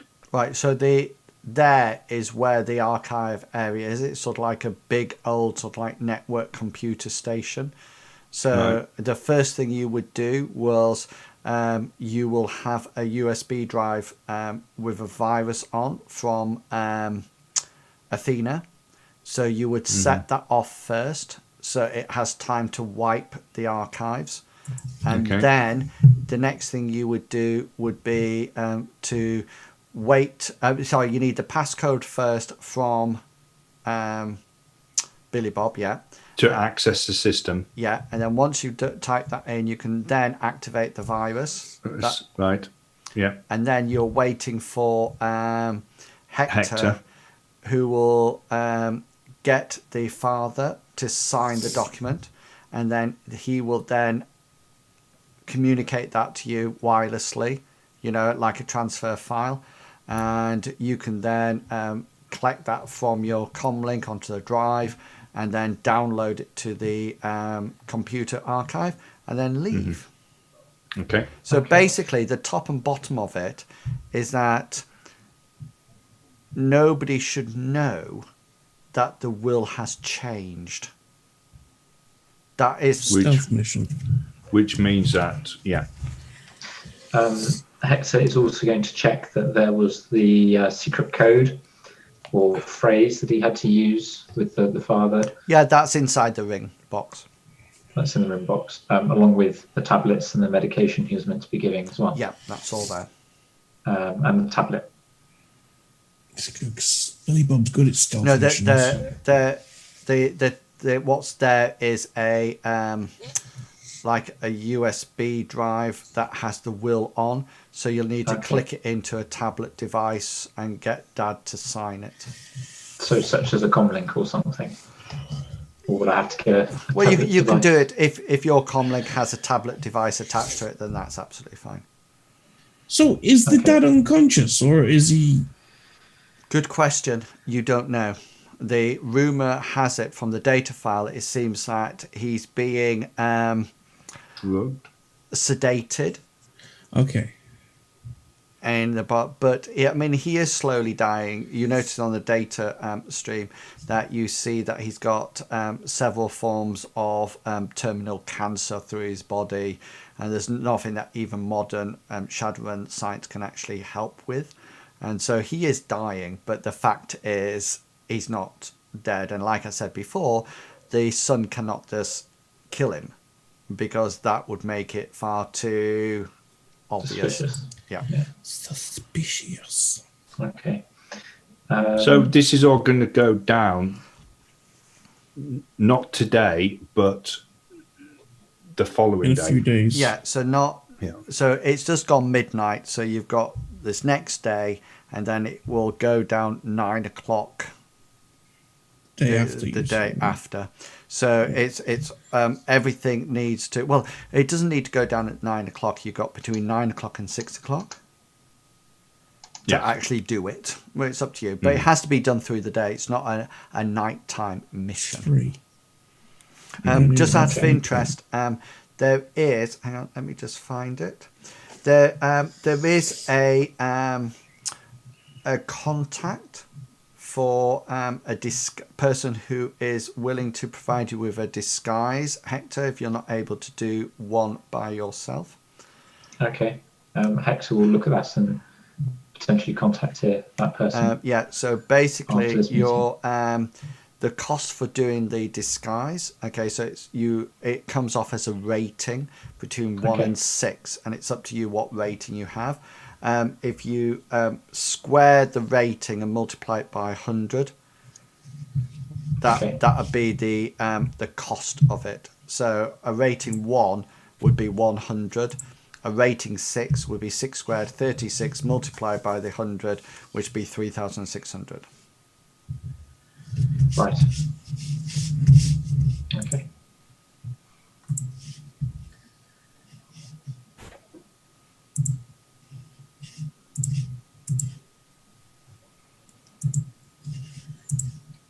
So how are we going to play then, gentlemen?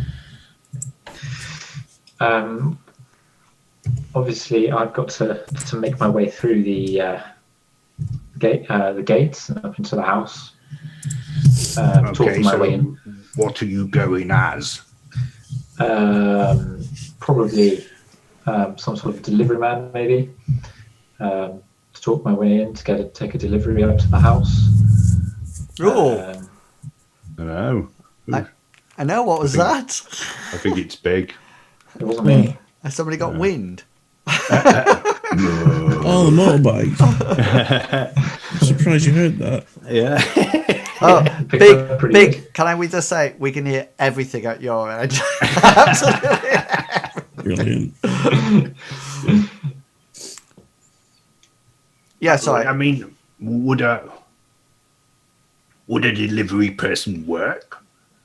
Would they not maybe get a drone to deliver? That's a good point. But yeah, some sort of person that needs to get in, and then I will obviously try and find my way into the house. Okay, well, are you going to need any help on your side of it, or are you, as they say, good to go?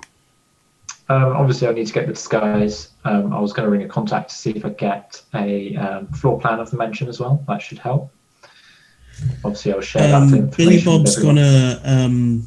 gonna remind Hector about Scott. Not Scott. What's his name? The Scottish bloke. Jacob. Jacob. I'm gonna call him Scotty. That's all right. So Well, I mean, we know that there's. Well, how should we? Let's call them goons now being hired by the Sun to protect it. I don't know. Thoughts? Well, obviously, the first plan, plan A is to be able to talk my way past them, because the whole plan hinges on me getting in via that route to actually get the will to be changed. Right. Is Athena in on this? Yeah, she's listening in. Athena. Yes, my darling. Is the? I'm going to be taking a drone in for you. Yes. Is there?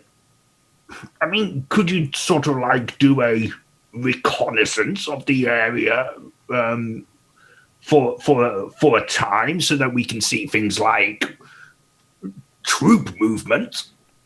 It's a very good That's what point. it's called, troop movement. It's a very good point, Studley. But our worry, or my worry, is that if I am actually caught, I'm not too sure what kind of counter surveillance they have in place. So, especially getting, and if they do have any counter surveillance in place, as you can imagine, my darling, it will probably over the wall. And so hopefully you'll be able to get my drone inside, and then you can actually release it. So Well, I will I be mean, I inside wouldn't the want to perimeter. put you in any danger anyway, so... And don't forget, don't worry, you will be taking my Lockheed Optic X2 in. Well, that sounds peachy, a Lockheed X2. Does anybody have... Is it big? Does anybody have any understanding of drones? No. Okay, she sent you a quick picture. It's a vertical short takeoff and landing drone, stealth craft. It's only about the size of a cyber deck, and its wings fold up for transport. So Studley, it'd be really easy for you to carry. And when it's deployed, it's about the size of a large hawk or other bird of prey. So once it gets actually in there, it'll take off almost like vertically or short takeoff, get up in the air, and then almost like hover on thermals looking around the house. Just out of interest, it's well known as favourite for intelligence agencies and shadowrunners. It has negative dice pools for things like radio systems and visual and audio perception tests.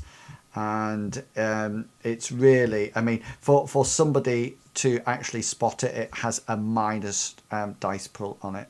So once it's in there, Studley, and you've released it, it's going to be there. The worry that Athena has is that if there's any electronic countermeasures round the outside, because that's tends to be where it is, and she tries to fly over, it would alert, and that's not good. Do we have any idea how big the wall is? Yeah, I mean, you to can get over. You can look on sort of like Google Maps, and it's about just about nearly 10 meters high.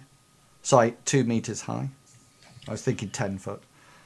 2 meters high. So that's going to be.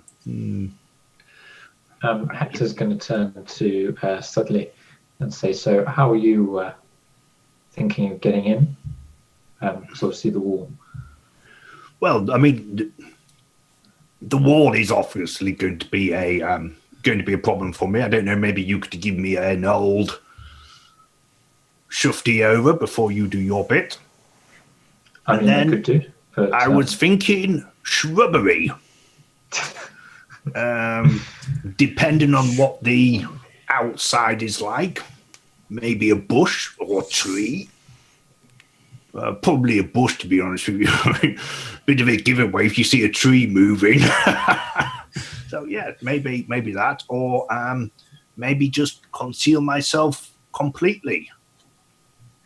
When you say conceal yourself completely, you mean turn invisible? Or... No. I'd probably ask Mother to help, to be honest. You probably think that it'd probably be better for Billy Bob to help you over the wall, just because he can get you over the wall, and then he'll be closer to his entrance to the tunnel, rather than Hector. Okay, so Billy Bob, if you don't mind awfully giving me a leg over. Billy Bob help. And then from there, I will make my way to the data archive and await the code. I wonder whether or not the door's going to be locked.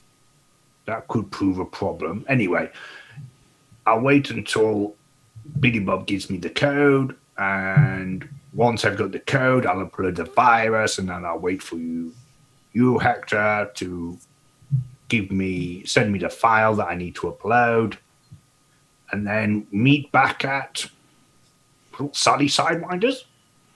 Remember, Athena cuts in and she says, remember, gentlemen, that if we need to, Billy Bob has the escape route. He has the exit strategy if needed via the tunnel. So he will be actually guarding that way. Right. So do we know where Billy Bob take Hector through tunnel? Where the entrance point is, if we need to extract? The exit point of what, side? Do we know where we go in to be able to use the tunnel to get out? Well, you know that the tunnel will come into the base. Into the cellar. Into the cellar. Yeah. In the house. If you need to get out, right? Okay. Then you know you've got an exit there. I mean, really and truly, the major exit point will be for Billy Bob because he's there. But if Hector gets discovered, then he's going to have to get out from inside the house because you are assuming that all hell's going to break loose outside. You know, so there is, for anybody inside the house, there is an exit strategy.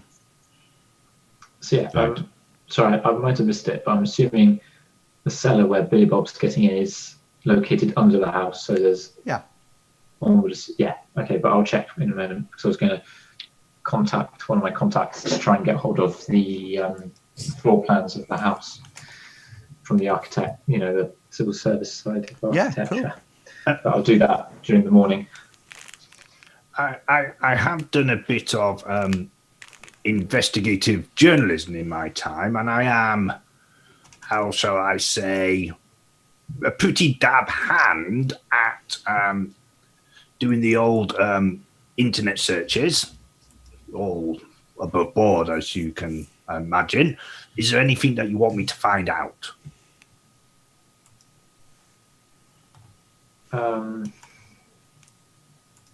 has the house had any? Are there any other, apart from the security guards and the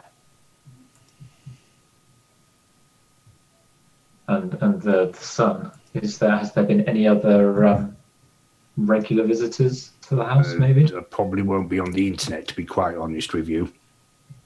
I was thinking more like, do you want me to maybe find out about the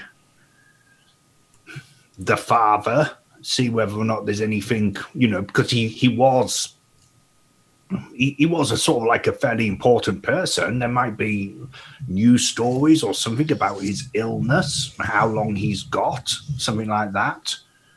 What the two other family members are doing now, because I mean, eventually that money's going to run out, isn't it? What they have. So what are they planning on doing? Why is it so important that the son has control? Athena injects into the information and says, "Studley, my darling, why are you concerned with what happens after the job? Surely the only thing we should be concerned with after the job is getting paid." Well, I mean, to be honest with you, that's my bit of my background. Unfortunately, I'm well, I don't know whether or not you've ever had anything to do with investigative journalism, but it's a case of digging up everything, digging deep, finding out everything. Oh, yeah, You I obviously think haven't. Well, that's fine. That's fair enough. I can always look into it afterwards. I'm quite happy to do that. Half-hearted job and all that. feel Right, free. well, I'm sorted. I might do a quick recce of the place. Yeah, cool. Obviously, not in person, but on the magical plane. But apart from that, I think I'm pretty set. Okay. Hector's going to pass to both Athena and Studley his contact details, his comlink number, and all that sort of thing, so we can get in contact and keep open comms whilst we're on the run. It's always useful in case plans have to change rather suddenly. Do we have a panic word? If things go wrong, is there a, get to the chopper or anything like that? Billy Bob's going to turn around and say, "Uh-oh." There you go. That's the panic word. Uh-oh. Uh-oh. Right. Uh-oh. It's not very... Well, it's not much of a word, is it? It needs to be something that I could slide into a conversation. Right. Uh-oh. Uh-oh. Well, Yeah. must admit I use that every day. Uh-oh. Right. Okay, so it's probably best that you sort of like get some sleep and sort of like progress into the next day.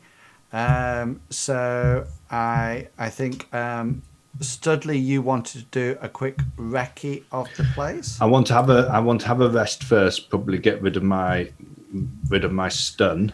Okay. If I may. Yeah, so I have cool. 3 boxes of stun. Yeah, just 1 second.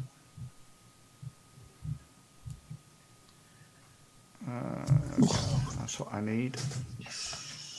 Ba, ba, ba.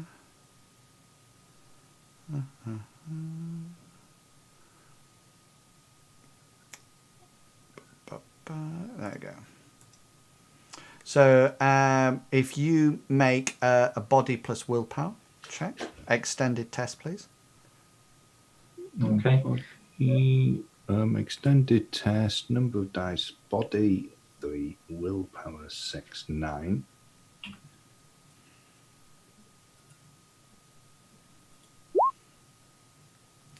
So how many boxes do you need to get back?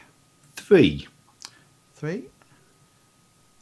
Yeah, that's actually... glitch. it's not till later on. Right, it's Because, way down. Yeah, so for the first hour you get 1 back, and the second hour you get 2 back.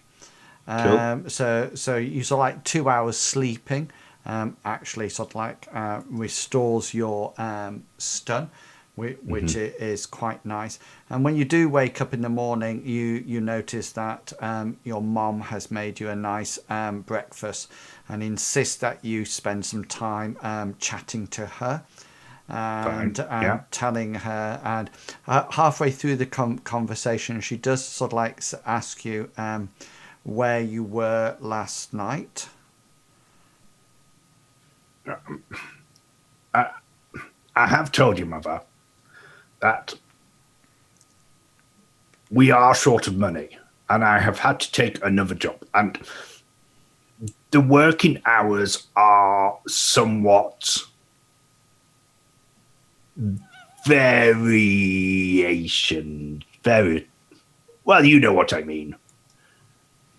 Excellent. So I was working.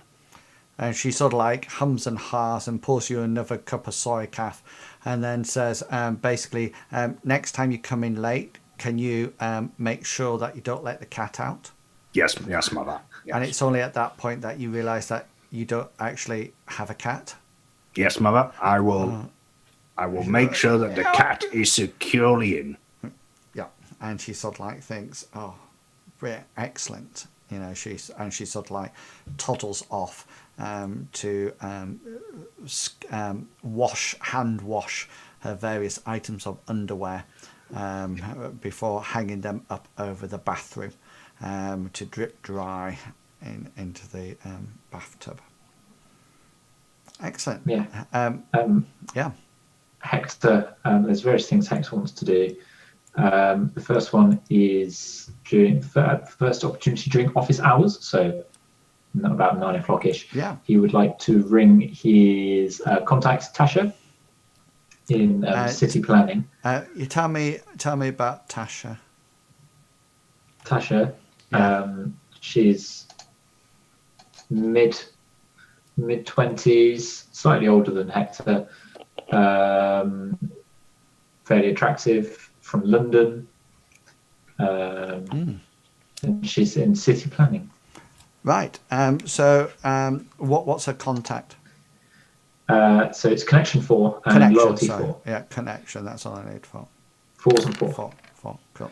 Yeah, and I forgot to say she has a degree in architecture. Yeah, cool. Yeah, what would you like to know from her?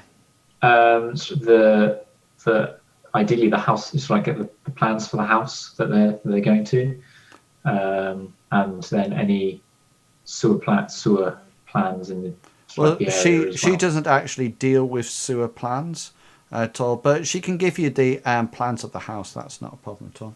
Okay. You should be able to see it now, I think. Yep, I can definitely see it now. She says to you that this was the original plan. Okay. How the plan was, how the building was meant to be built, but that's all she says. Yeah. Obviously, it could change. Hector's going to thank her very much. This would be really useful. Thank you. Cool. The next thing Hector wants to do, he wants to go through the package of information again, because he wants to check for basically reasons for his disguise to get into the place. Is there things? Does the package of information include things like nurse visits or medical health visits? Or no, there's no indication like that. It's sort of like it's quite happy to leave it quite open to you. So any sort of like role that you think you can suit, because obviously if it was a nurse, you might not have medical knowledge, which would mean that you would be found out quite rapidly. So he's quite happy for you to, Mr. Johnson's quite happy for you to take on a role that's suitable for you as your character in order to get in. And the disguise would obviously be appropriate for that. And even if it doesn't mean that you need a complete disguise, it might just mean a change of face and the appropriate identity tag, etc. Okay. So yeah, we've just got to think of what I can go in as. Shared deliveries would usually be drones. Butler. Yeah, butler, or one of the new security guards for the house, maybe, or the goons for the house.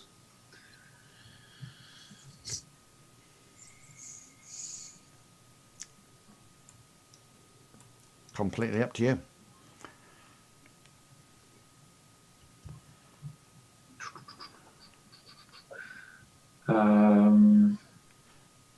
Studley, what? Yeah, sorry. I was just going to give you some time to think. Yeah, if you could. Studley, what you mentioned something about checking out the house before? Yeah, I want to do. The Studley wants to do a quick astral recce of the place. Not going too close, but he just wants to see whether or not there might be any, whether or not the goon squad may have brought in some magical. Okay, so make me see whether or not there's any spirits make me patrolling. a magical or sensing roll.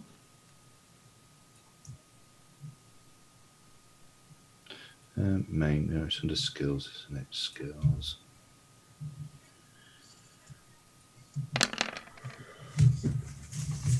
Yeah, as you approach the wall, there appears to be no sort of like, and hovering slightly above, there seems to be no barrier present, and there seems to be no spirit sort of like floating around in the astral space at all, round about the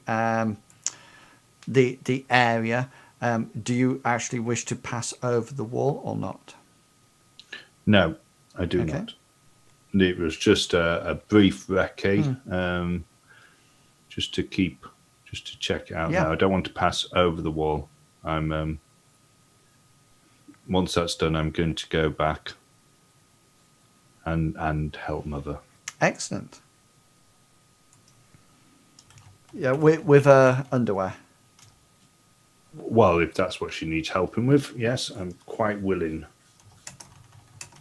Excellent. Yeah, well, she's got various sizes of bloomers to sort of like give a good rub together to remove any almost like stains, you know. So you can probably help her with that. That would be probably quite appropriate at this point in time. Okay. I just out of interest, about halfway through the day, you get a drone delivery. That is actually the Lockheed Optic being sent via Athena to your house, ready for pickup. Okay, so I'll take it down into the basement and leave it in the basement. Yeah. What day are we on?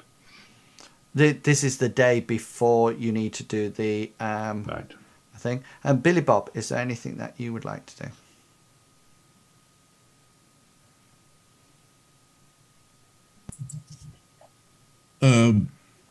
Does Billy Bob have these plans as well? Yeah, I presume that Hector would have shared it supplied with them you. to everyone. Yeah. Billy Bob just wants to know where the entrance to the basement and tunnel.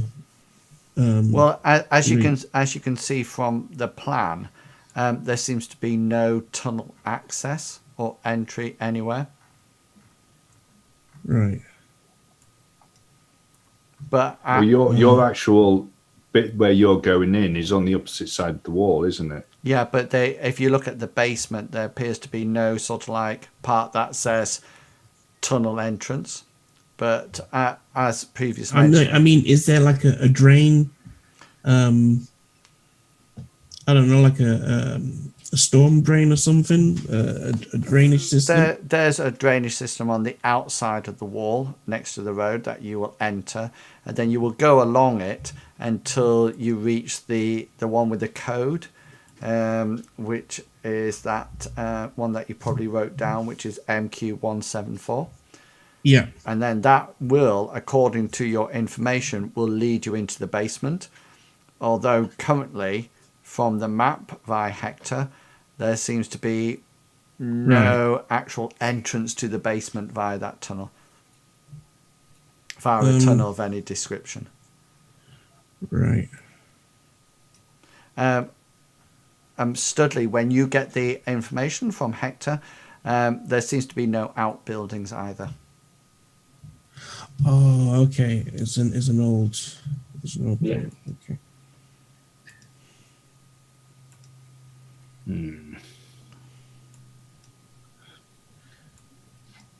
Where's So all Billy Bob's going to do is just rearm up and make sure he's got all of his equipment. It's probably a good idea to decide what you're going to take with your Billy Bob and maybe reload your weapons as well. Yeah. Because some of them would have been taken out from last round. Yes, Studley, sorry. I was just going to say to Billy Bob that he might want to look at a way to get through because the entrance to the sewer is going to be in a barred off doorway. Are you going to need to get through that, or? Well, the entrance to sewers you can normally tends to be a grill. So it might just lift. It might just lift off. And what's the code that Billy Bob's getting? The password for you to actually enter into the archive. And where's he getting that from? Well, he'll have to extract it. Ah, right. But he does have suitable skills for that. Does he not? Should hope so. But my only concern would be that if you extract it from somebody, then it's okay. They won't be alive. Okay. Okay. So back to Hector. Are you going to get your I need to know the rating of your disguise and what you're going in as. Yeah. So the rating 6 was 3,600, wasn't it? Yeah, correct. So he'll probably go in at rating 3 would be what? 15? Sorry. 900. Rating what? Sorry, I didn't hear it. Rating 3, sorry. Yeah, so just square it, then multiply by 100. So that would be 900, yeah. 900. So yeah, he'll probably go in as a rating 3. So that is your disguise. So if you got a rating 3, then that will be the number of successes I need to penetrate your disguise. Okay.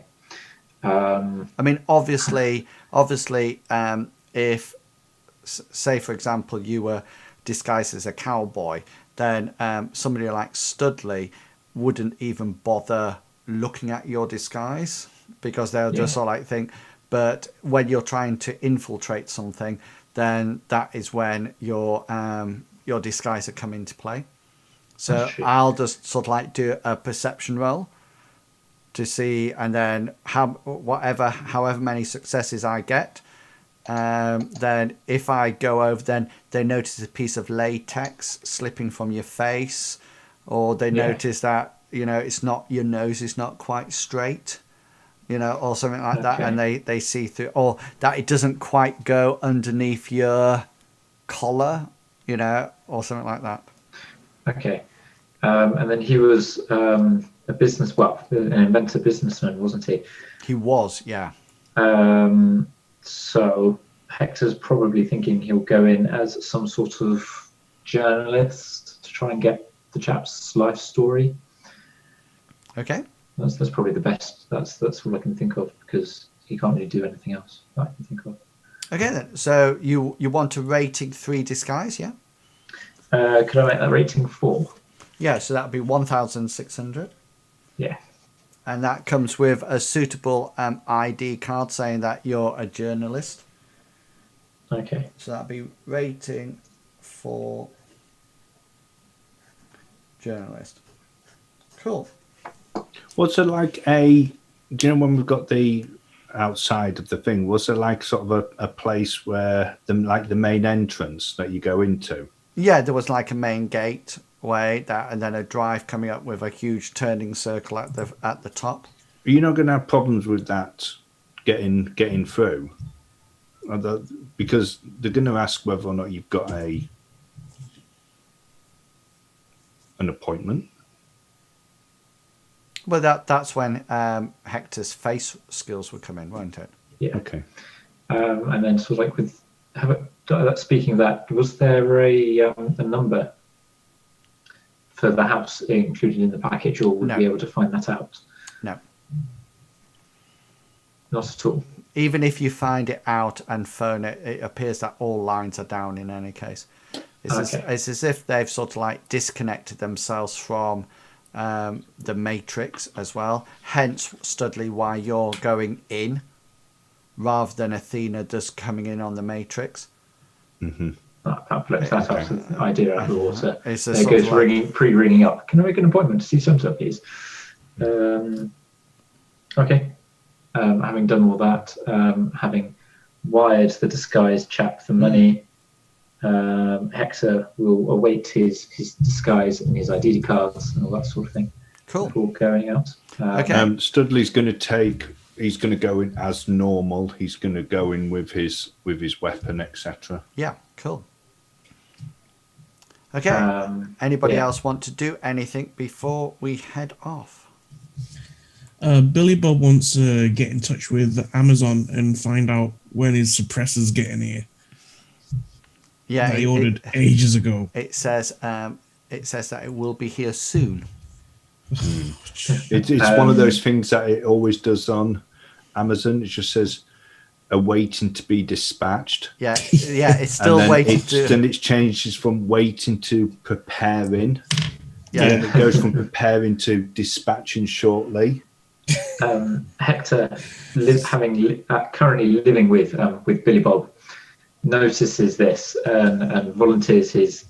He goes, Billy Bob, any luck with your suppressor? No.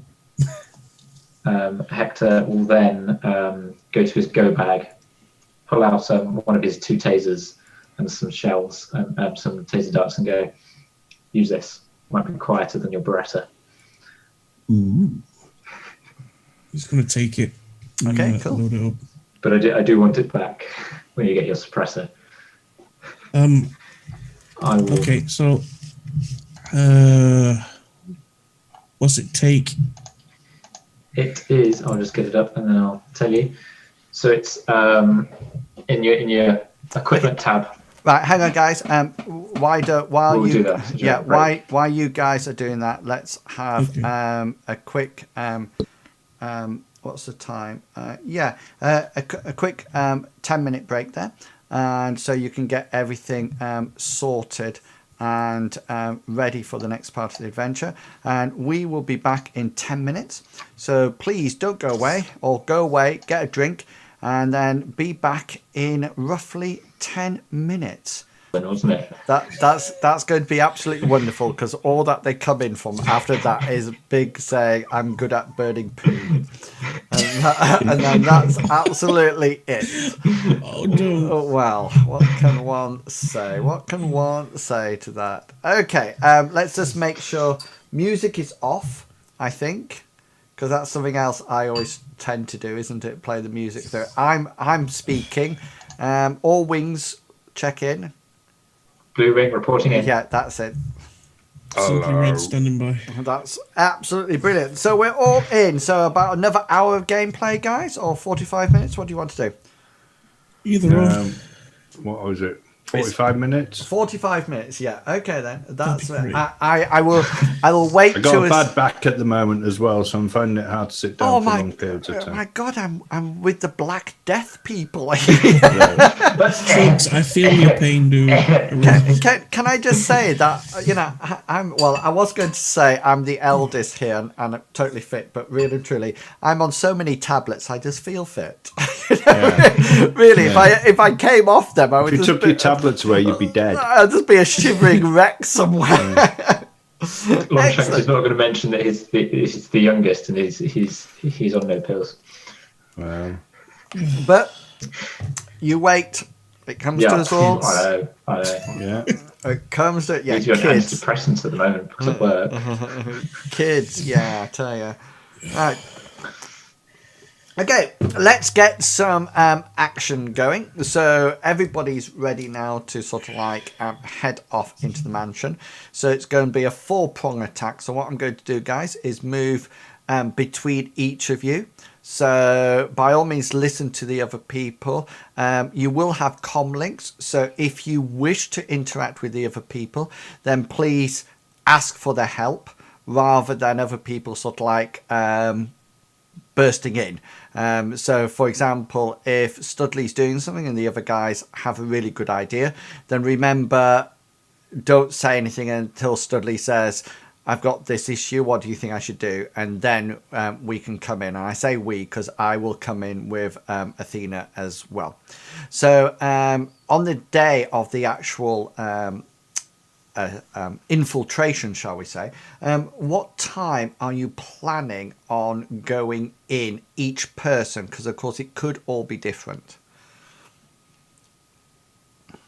Well, I want to. Studley wants to communicate with Billy Bob because Billy Bob's going to be helping him over the initial wall. Good point. So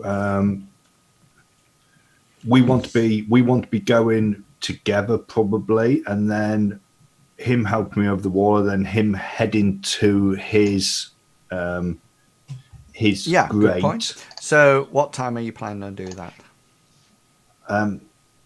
We're talking to Hector. How long is it going to take Hector to get his bit done? Well, probably what you probably think needs to happen is that Studley and Billy Bob, you probably need to be in place before Hector goes in. Because otherwise, so the guy goes at 9 o'clock, doesn't he? Correct. Yeah. So if we go in about half past? Half nine? No. Let's go in about 11. Yeah. 11. Okay. Then. Yeah.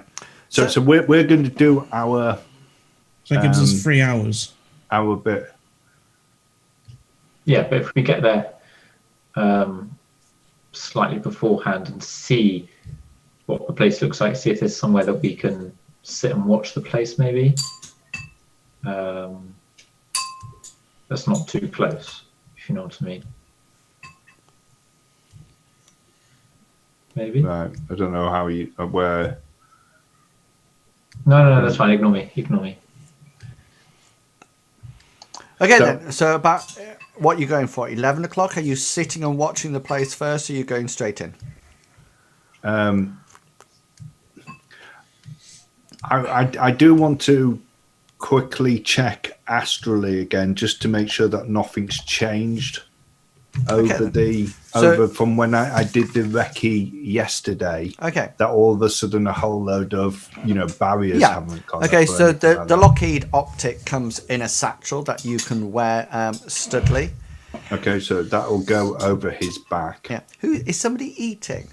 All I can hear My is little girl's eating cereal before she goes to bed. wow. I can hear that. I don't know why it's picking up everything. You've got a good mic, big beast. Yeah. Sorry. Studley. The Lockheed optic comes in with a satchel for you to wear, so it fits in there, so you can just whip it out once you get there. Okay, so that'll go over his. Would you like to do an sensing roll? Yeah. Oh, 6 successes. Nice one. What's the chances of that on your probability? Yeah. 6 out of 8. 6 out of 8. 8 dice. And 6 successes. Sorry, 9 dice.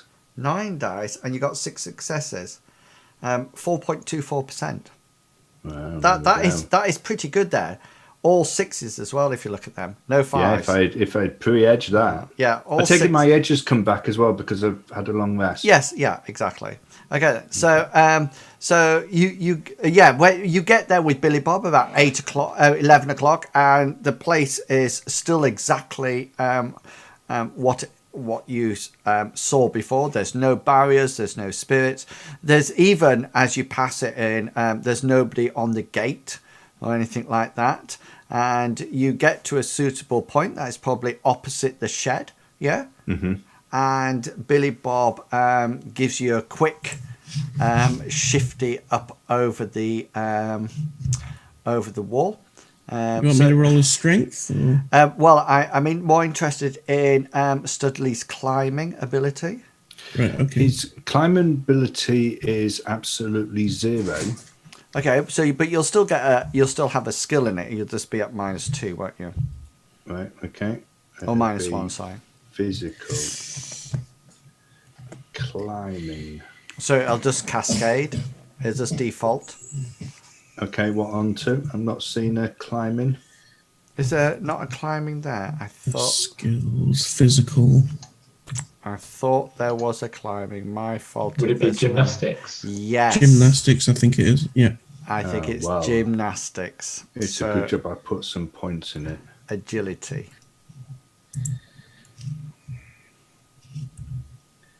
Am I at any modifiers because Billy Bob's basically giving me a funny lift? Yeah, I'm more concerned about you getting down the opposite side. All right, okay.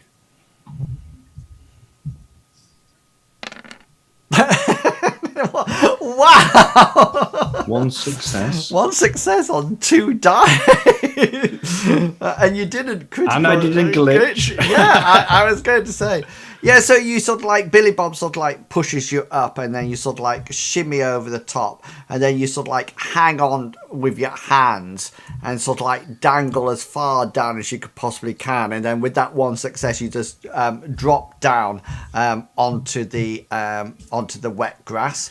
And then Billy Bob, you can start heading off to the entrance to the sewers. How far is it from 30 meters. 30 meters. Yeah. And what's the foliage like in between? It's just like open grasslands. Okay, so I'm going to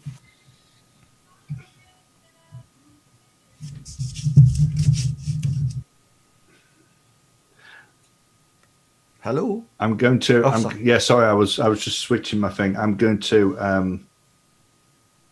call Mother, and ask to be concealed. Mother being a Spirit of man. Okay. So what rating is Mother? 6. Ooh, nice. Let me. Oh, before I do that, I want to do the bit that I have to do with the drone. Oh yes, yeah. Okay then. Yeah, But I'm then going to put the thing back on my back so that I don't leave it. Oh, the satchel. Yeah. Yeah. So what are this is a spirit of man, which does actually have concealment. Yeah, nice. Okay then. So this will actually, I think it is that becomes the rating, does it not? Yeah, so it would be -6 to any perception. I really wish they had put the abilities of spirits with the spirit rather than with the critters. Yeah. You know, because I sort of like saying, stupid. good grief, why is it all the way over there? The sheets that you sent us originally when we first started have got them all Yeah. with each of the spirits, so that's the ones that I've always been using when I was... The consumer subtracts the number of dice equal to the magic perception. Oh yeah, okay then. So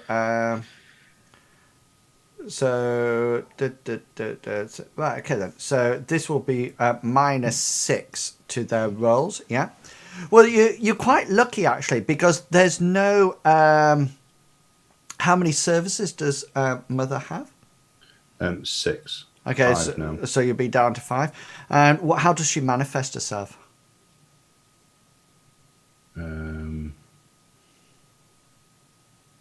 haven't thought of that. Sorry. Okay, so she probably manifests herself somewhat of an old woman, and she sort of like appears before you, and sort of like she's quite friendly towards you, and sort of like greets you, and sort of like says, you know, what would you like me to do? And you sort of like say, I wish you to invoke your power of concealment. And she sort of like grins somewhat, and she sort of like almost like brings you really close to her.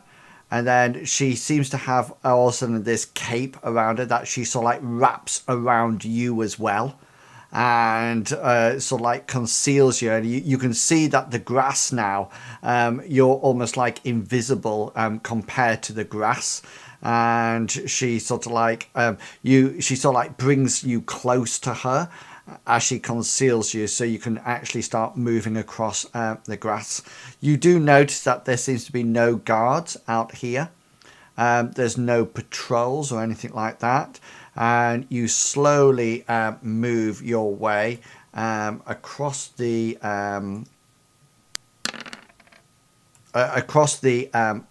grasslands, and it seems to be quite almost like deserted, for want of a better word. And then you arrive. There was nothing on the gate either, though, was there? No, there was nothing on the gate at all. And you arrive at the shed, and the shed seems to have like a latch, you know, that you would just like lift up and open. And just as you get there, you have a comm call from Olympus, which of course is Athena, and she says, Studley, there's something in that shed. What do you mean, something? She says, scanning. She says, two what appears to be animal heat sources. Almost like, seems like two rather large dogs.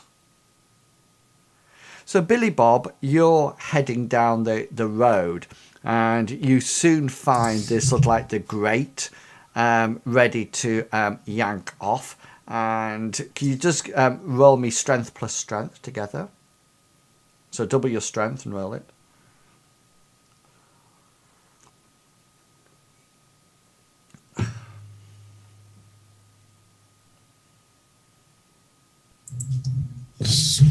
Two strengths or double strength? Just double your strength. So whatever that would be your base number dice. 7.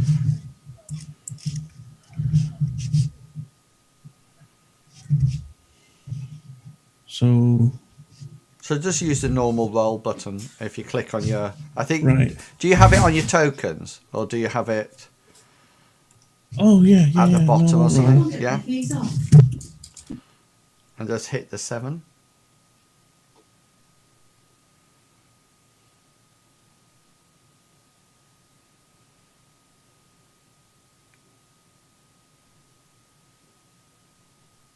Yeah, cool. 4 successes. So you come across the... what's your strength?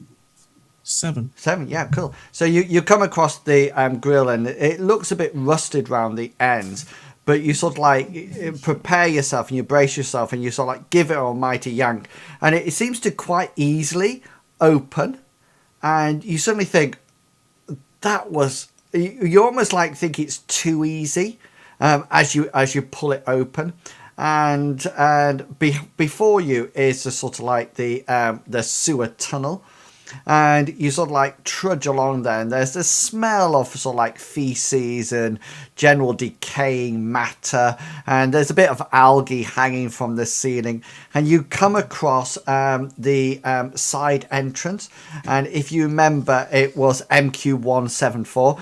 And as you go down, you see it slowly getting lower. So the first one you see is MK1 180, 179, 178, so forth and so on. And then you get to 174. And you're somewhat dismayed, because if you can see my camera, it seems to be something about this wide, circular. You're definitely not going to be able to walk down it. it's definitely going to be somewhat of a commando crawl as you go down it. So just roll those 14 dice again as you brace yourself to pull this open, because this is probably hasn't been used for quite a while. Normal roll. 4 successes again. Yeah, and it comes away quite easily from the wall and opens up. You sort of like think, wow, that was easy. And there's a little ledge that goes up that you have to go up and over. And you're going to have to get in and start to command a crawl down the tunnel. And as you're crawling, you notice that your sort of like your stomach and your chest starts to get rather damp, as there seems to be some kind of liquid in here that is seeping through, and a lot of your dermal plating sort of like stops it, but you can definitely feel it on your skin and on your trousers as you sort of like trudge through it. And you get to the end, and there appears to be what seems to be like almost like something wooden against the exit. What do you wish to do? He's gonna put his ear up against the wood and have a listen. Yeah. See if he can hear anything. Make a perception roll. Perception. Oh, this is my best skill of all. Yeah, you can hear nothing from the other side at all. It seems to be extremely quiet, in a matter of fact. And you sort of like think, wow, this seems a bit strange so far. You probably... Is there any slats where you can look through, or get my fingers through, or anything? It almost like seems as if it's been boarded up from the other side. So probably a good push will probably break it and sort of like let you to the other side of the tunnel. Okay. I'm gonna get on the comms and ask is everyone in position? So he'll get on and goes, everyone ready? Okay then, so we'll leave you there now, and we'll go back to Hector. So what would you like to do? Hector will obviously get out of the car because he seems to have all travelled in Rusty Rosie, and he will walk up to the gate, and he wants to see if he's going to give the gate a quick test to see if it will open. It's just a normal everyday gate, a quick push, and it opens. Okay. No, squeaks a little bit. That's all right. Hector will open it and then not close it fully, but push it too, so at a quick glance it would look like it's closed. Yeah. And then he's going to make his way up the drive towards the front doors. Yeah. So you trudge up the long driveway and you sort of like make your way up there, and basically you it seems very strange because there's almost like nobody around, and it almost like seems deserted. There seems to be no cars on the driveway or anything like that, and it seems very quiet. The only thing you can actually hear is the sort of like the tweets of the birds, and that's it. Okay. Before ringing the doorbell, Hector will broadcast to everyone in the team on his sub-vocal mic, at the front doors now. Any objections to ringing the doorbell? Billy Bob's going to state that he doesn't like this. And Billy Bob, you're probably just sort of like crawling through the tunnels at this point because there's a slight delay. But yeah, you're fine to sort of like say that you don't like this. Okay. Hearing no other response, Hector will ring on the doorbell. Yeah, you ring on the doorbell, and a rather suited man appears at the other side. He seems to be very well dressed. He has dark glasses on, and you notice that he has one hand inside his sleeve. You also notice that as before the door opens, there's several clicks of locks, including old-fashioned bolts.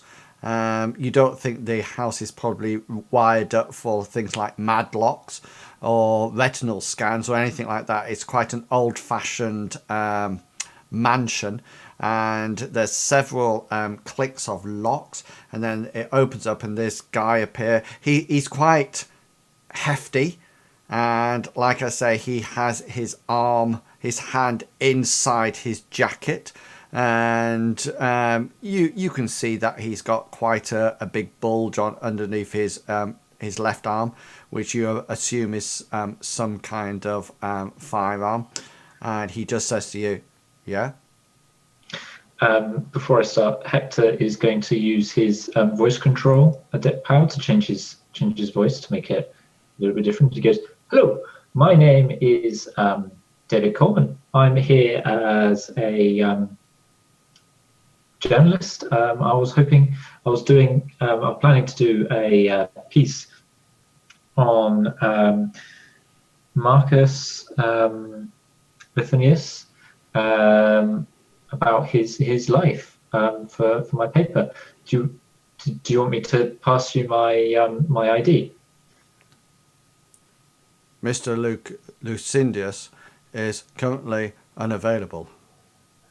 Is there someone else in the house? I mean, it doesn't have to be him. Anyone who knows him well enough, I'll really be grateful to get some information about his life and his family and his projects and that sort of thing. Okay, do you wish to con him into believing that or persuade him to let you in? It depends which skill you've got. You know, it's kind of I've got con, I've got impersonation. So it's negotiation, performance. Well, you're not actually negotiating anything at the moment. Yeah. It depends whether or not you want to sort of like con your way in now, which is probably what you're doing. Yeah. So that's fine. So you will roll your con roll. Okay. I'm going to pre-edge that as well because it's vital I get in, basically. Okay. And I will roll my D. Do I get any situational modifiers or no? You do see that it seems to be plausible that you're there, so you get +1 dice roll to it. And okay. So you're rolling your con roll should be your con and your charisma, yeah? Yeah. And I will roll my con and charisma to sort of like go against you. And so that's what I will be rolling. I got 4 successes. 4 successes, and I'm just opening my character sheet. That was an awful roll. Is that with your edge done as well? That was with my edge. Wow.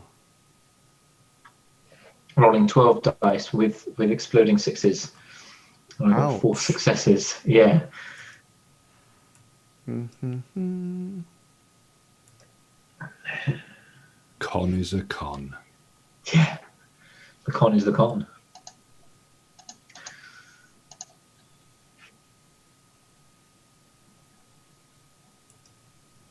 What's the chick called that's with us? Athena. Athena. Or Olympus. So the guy, the guard sort of like says, well, there might be a maid. Might be a maid who can talk to you. He says, that'd be great, thank you. He comes in and he leads you in, and he leads you into this room here. And you notice that he shuts the doors after you, and he's just sort of, before he shuts it, he sort of like says, wait here. Okay. Hector is immediately going to go up to the doors, put his ear to the door to see if he can hear anyone on the other side. Yeah. So roll your perception. Try to take my edge off. 2 successes. Yeah, you think there's almost like muffled foot sounds on the carpet area outside, Okay. and it's at that point that you have a message through the comm from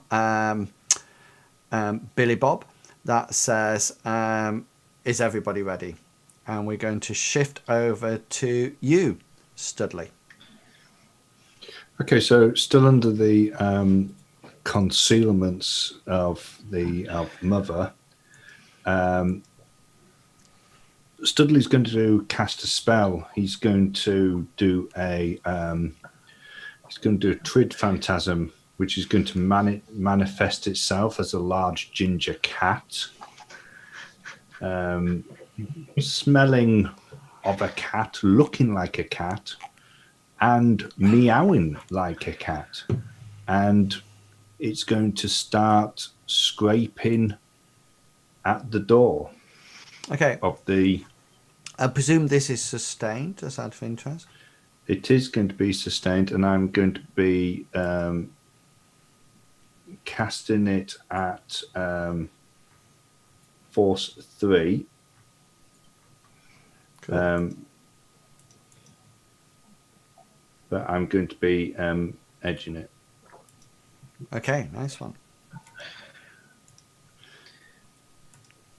Situation modifier 0, Force 3.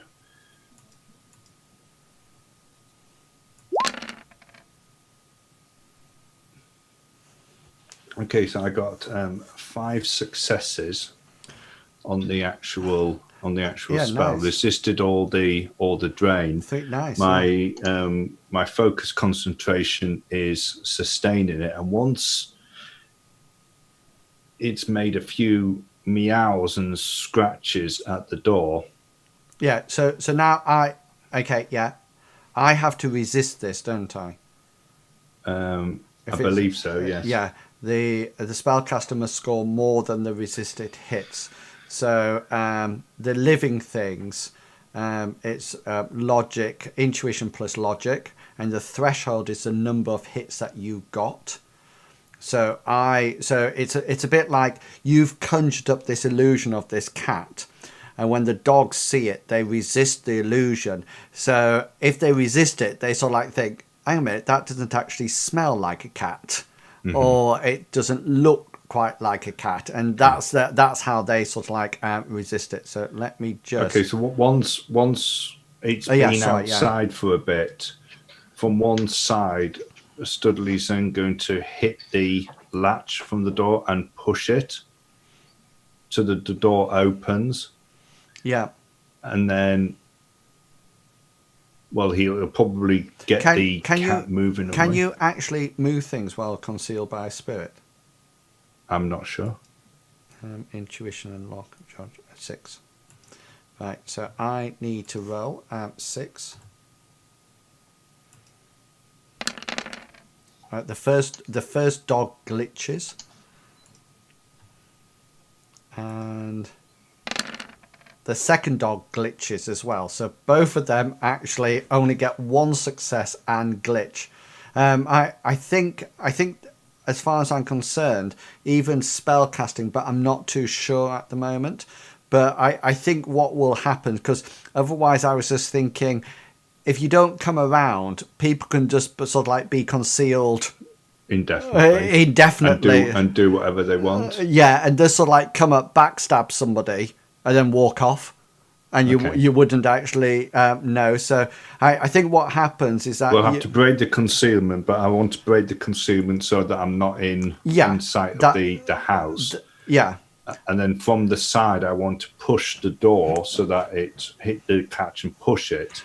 And hopefully the dogs will see the cat, and I want to have the large ginger tabby running off in the direction of So not only the gate. so not only do the dogs disbelieve the illusion, they actually glitch on it, and it actually overcomes all their sort of like guard dog instincts, which is not to actually chase after cats, because they are quite trained to do that. However, because they both glitched on their rolls on 6 dice, one got a 3, and they both got 3 1s. Then they actually sort of like see this tabby cat going off and just sort of think, well, yeah, that's lunch. And your cat goes flying off towards the gate, and the 2 dogs follow it in hot pursuit, to coin a phrase. Okay, so I'm going to maintain line of sight on the tabby. Yeah. As far as I can as it runs, and keep it ahead of the dogs, and then as it gets to the gate or to the fence where it can, I'm going to go into the building and close the door and break in line of sight. I'll try to get maybe the tabby to go underneath a bush or something, if there is something. Okay, yeah, so it sort of like scampers up the wall, and the dogs are there sort of like busy barking at it at the gates, like that. And it's as you go into the building, you shut the door, and that breaks line of sight, and the dogs sort of like just see it sort of like flick over the top of the wall, and they're not sort of like walking back now. They're still sort of like barking, etc. And at this point, Hector, you hear a whole load of barking outside. You sort of like hear this foot padding that you heard outside, and you hear the big door being unlocked again. And it obviously you can hear it open, and there's obviously some kind of guard there. Billy Bob, what would you like to do?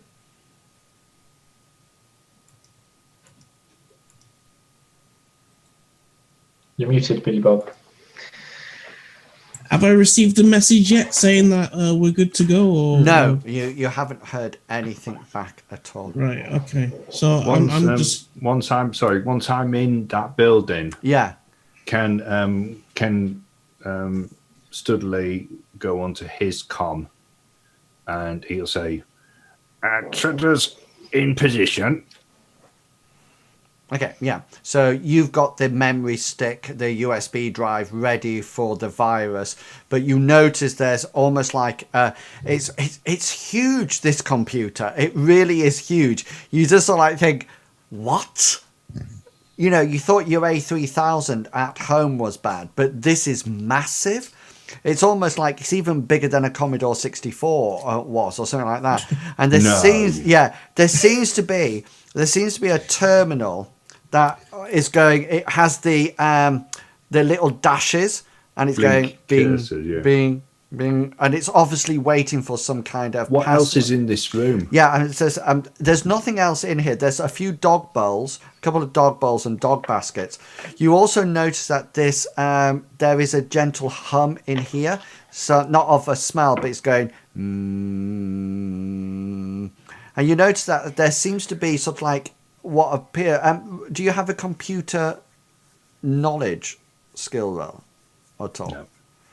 Okay, no. So there seems to be sort of like 3 or 4 giant metal cases, and you figure one of them is softly vibrating, and you can see wires coming out of it into the terminal, and then smaller wires filtering out into the other 3.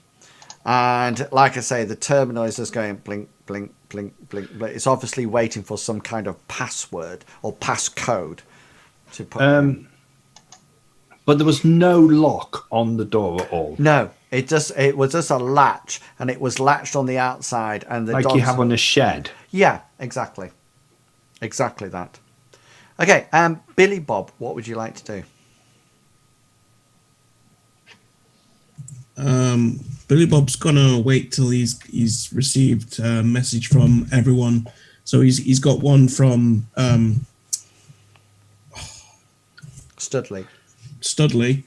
So he's- Studley, just to remind you, Studley is now waiting for the password.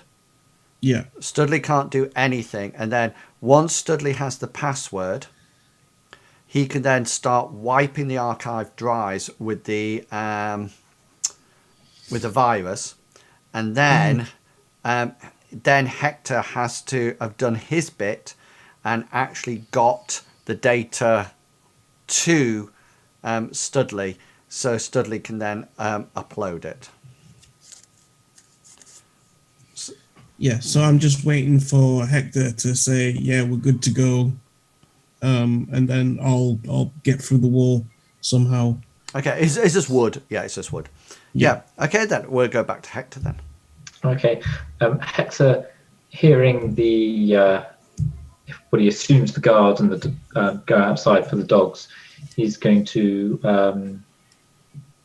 quickly inform everyone through his sub-vocals that he's inside the house in a waiting room, and he's going to try and get upstairs now.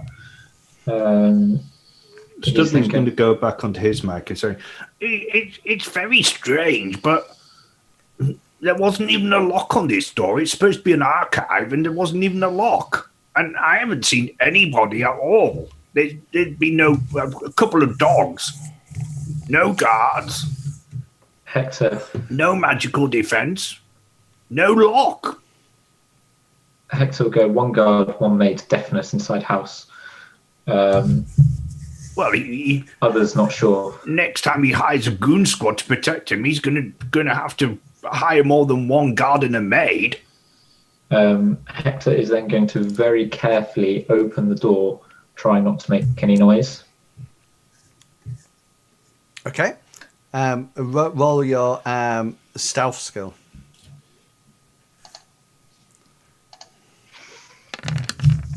Three.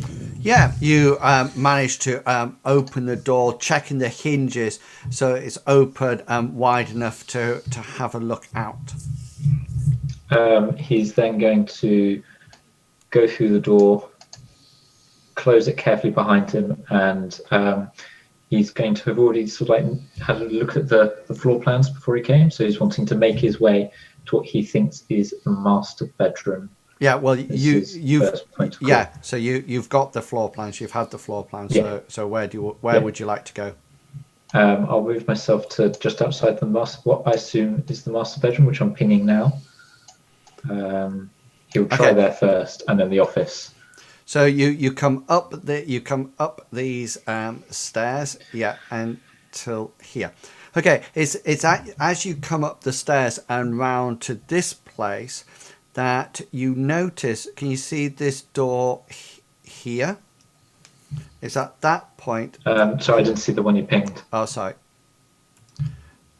This door, as you're at that end. Okay. Oh, I saw it. Yeah. You notice that from that door, a suited man, very similar. He's not his twin before that's what you think, but comes out from that door.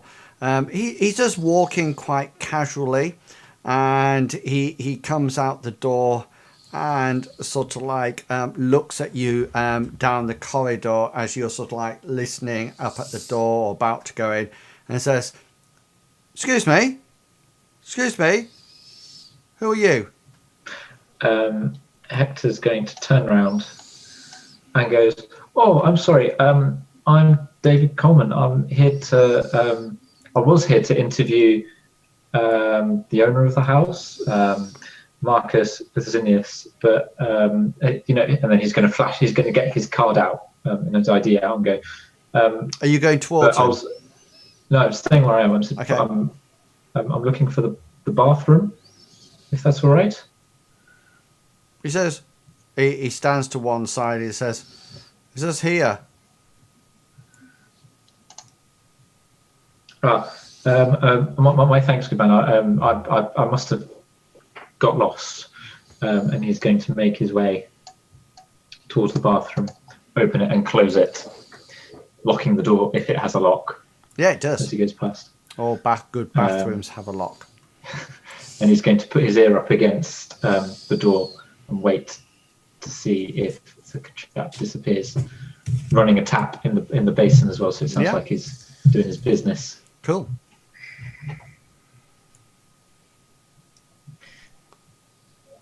Yeah. Does anybody jump in at any point, or just carry on? He's also going to contact Athena through his sub vocals and go, "Do you have any way of looking inside the building? I was almost discovered kindly hiding in the bathroom. I want to know if there's anybody she on sort this of floor." you hear she sort of Olympus here. No active radar. Radar would be the only thing that she could sort of like ping through the solid stone walls. Okay. Thank you very much. Hector is going to he'll then stop the tap running. Have a quick listen outside the door to see if through the door to see if you can hear anyone moving. Yeah, make a perception roll.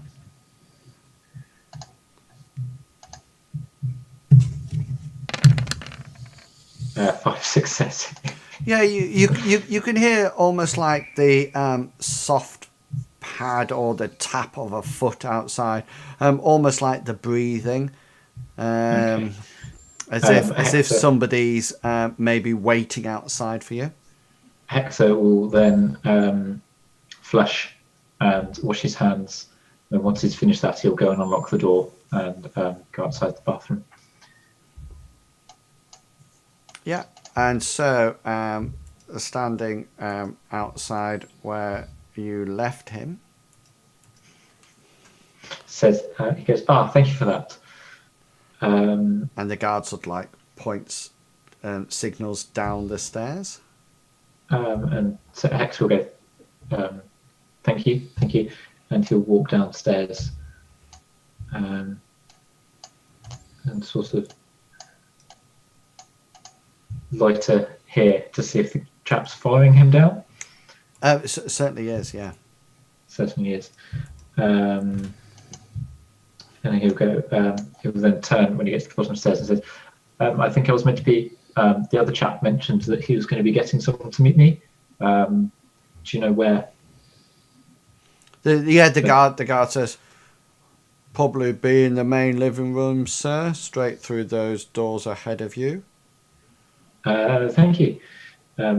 He's going to turn and look. He's going to. Are the doors open or are the doors closed? Yeah, they're open, and you can see in there, sat on one of the chairs, is a rather feeble-looking girl who's dressed in what appears to be some kind of maid outfit, and she sort of like sat there, looking rather sheepish and nervous. She sort of like sat right on the edge of her chair, and she looks quite out of place, and she sort of like says, "Good evening, sir. I think I think you wanted to interview me for paper." Hector's going to leave both doors open, and he's going to go and sit opposite her. Yeah, that'll be opposite wherever she's sitting. And goes, "Yes, my name is David Common." You notice that you just hear or see from the corner of your eye that you notice that the guard outside has shut the doors. He's going to close the. He's going to sit there and go. "Yes, so my name is David Common. I'm writing an article on your." Well, don't ask me any difficult questions. I haven't been here for very long. That's okay. I was just trying to get a hope. This is the first of my sort of interviews, and I'm trying to gather information about what he's like as a person. He's very old, sir. Very old. Okay. Is he a nice person to work for, or is he He sleeps a lot, sir. He sleeps. Oh, okay. I Is that just? I just open his curtains. Oh, okay. Does he spend all his time in his bedroom, or does he still do business, or because he helped to invent one of a type of battery, didn't he?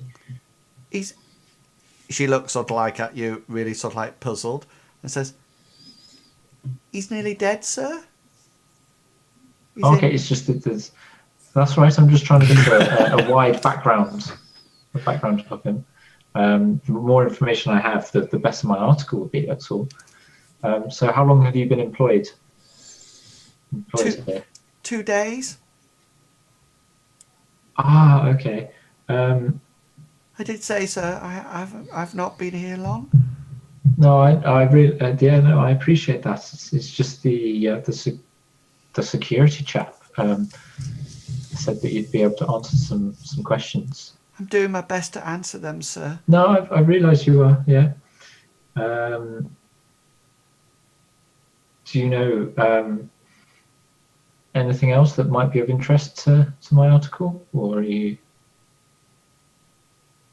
Do you know anything about the family? I know he's got he's got twins. Do you know anything about them that might be able to help? I only know of a man who lives here who left early this morning. I don't open his curtains.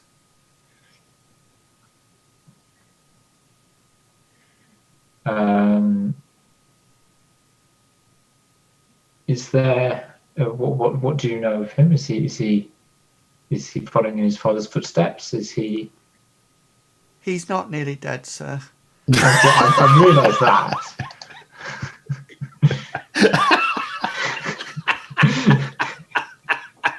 I think we've lost Trigger. Trigger is going to slowly pass away in the corner from laughter. He's quite good looking, sir. Is he? Oh. Does he? Do you think he looks like what his father looked like when he was younger? Have you got any pictures, or is there a picture you can show me of the family? Well, you can see round the wall. There's sort of like those old portraits up on the wall that sort of like has various people, and she sort of like points to one that looks very old and says, I think that was the owner when he was younger, and that's what the young lad looks like, but I'm not too sure. That's okay. Do you think you'd be able to give me? Will I be in the papers? Yeah, I can put your name in if you would like. Yeah, my name's Betty. Betty, have you got a surname, Betty? Bumblebald. Betty Bumblebald. Yeah, I can put you in as one of my as the maid of you know, and one of my chief sources. Can you do me a favour, please? Only if you do me a favour in the moment. Can you spell it? Can you put that I'm single? I'm sure I can fit that in somehow. Betty, just put Betty single. I can put in, yeah, I can put that in. That'd be See if she likes orcs. that'd be really nice. Yeah, of course I can do that. Because I've been helpful, haven't I, sir? You've been very helpful. I've been very helpful, sir. I was just wondering if you could give me a tour of the house as well. I don't know whether or not I'm allowed to give you a tour, sir. I would have thought you would be. You're the maid. You know this house better than security guards. And I don't know whether or not they're allowing me to. I'm sure they will. I can ask. Either that, or I can ask as well with you, or you could just say, that you'd like to give as part of it, a tour would be really useful. I'll ask. She gets up and sort of like almost like curtsies almost to you, and sort of like goes across to the door and sort of like sticks her head round, and you can see through the doorway that there's a guard sort of like stood outside, and she sort of says, the man wants me to take him on a tour. And the guy sort of like pushes her to one side, and sort of like comes into the room and says, "You want a tour, sir?" Oh yeah, I've seen some lovely pictures here. I was just hoping to look for get more of a feel of the house, the atmosphere, sort of like, and see if there are any other family portraits that I can maybe use as the main picture for my article. Anything really, because as amazing as Betty has been, I was kind of hoping for a little bit more information about the family and that sort of thing. So anything that can help. Okay then. So roll your con roll. Okay. That's going to be edged as well. Assume no situational modifiers. You've still got +1. Still got me +1.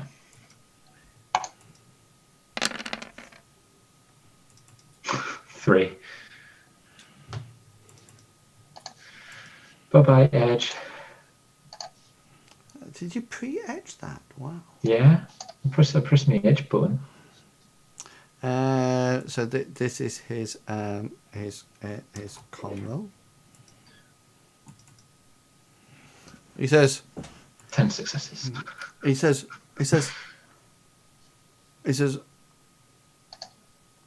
he turns around to sort of like Betty and says, only take him round the lower floors, Betty. I don't want him going anywhere else. You hear? And she goes, yes, Bert. Yes, Bert, I know. Just the lower floors. I won't take him anywhere else.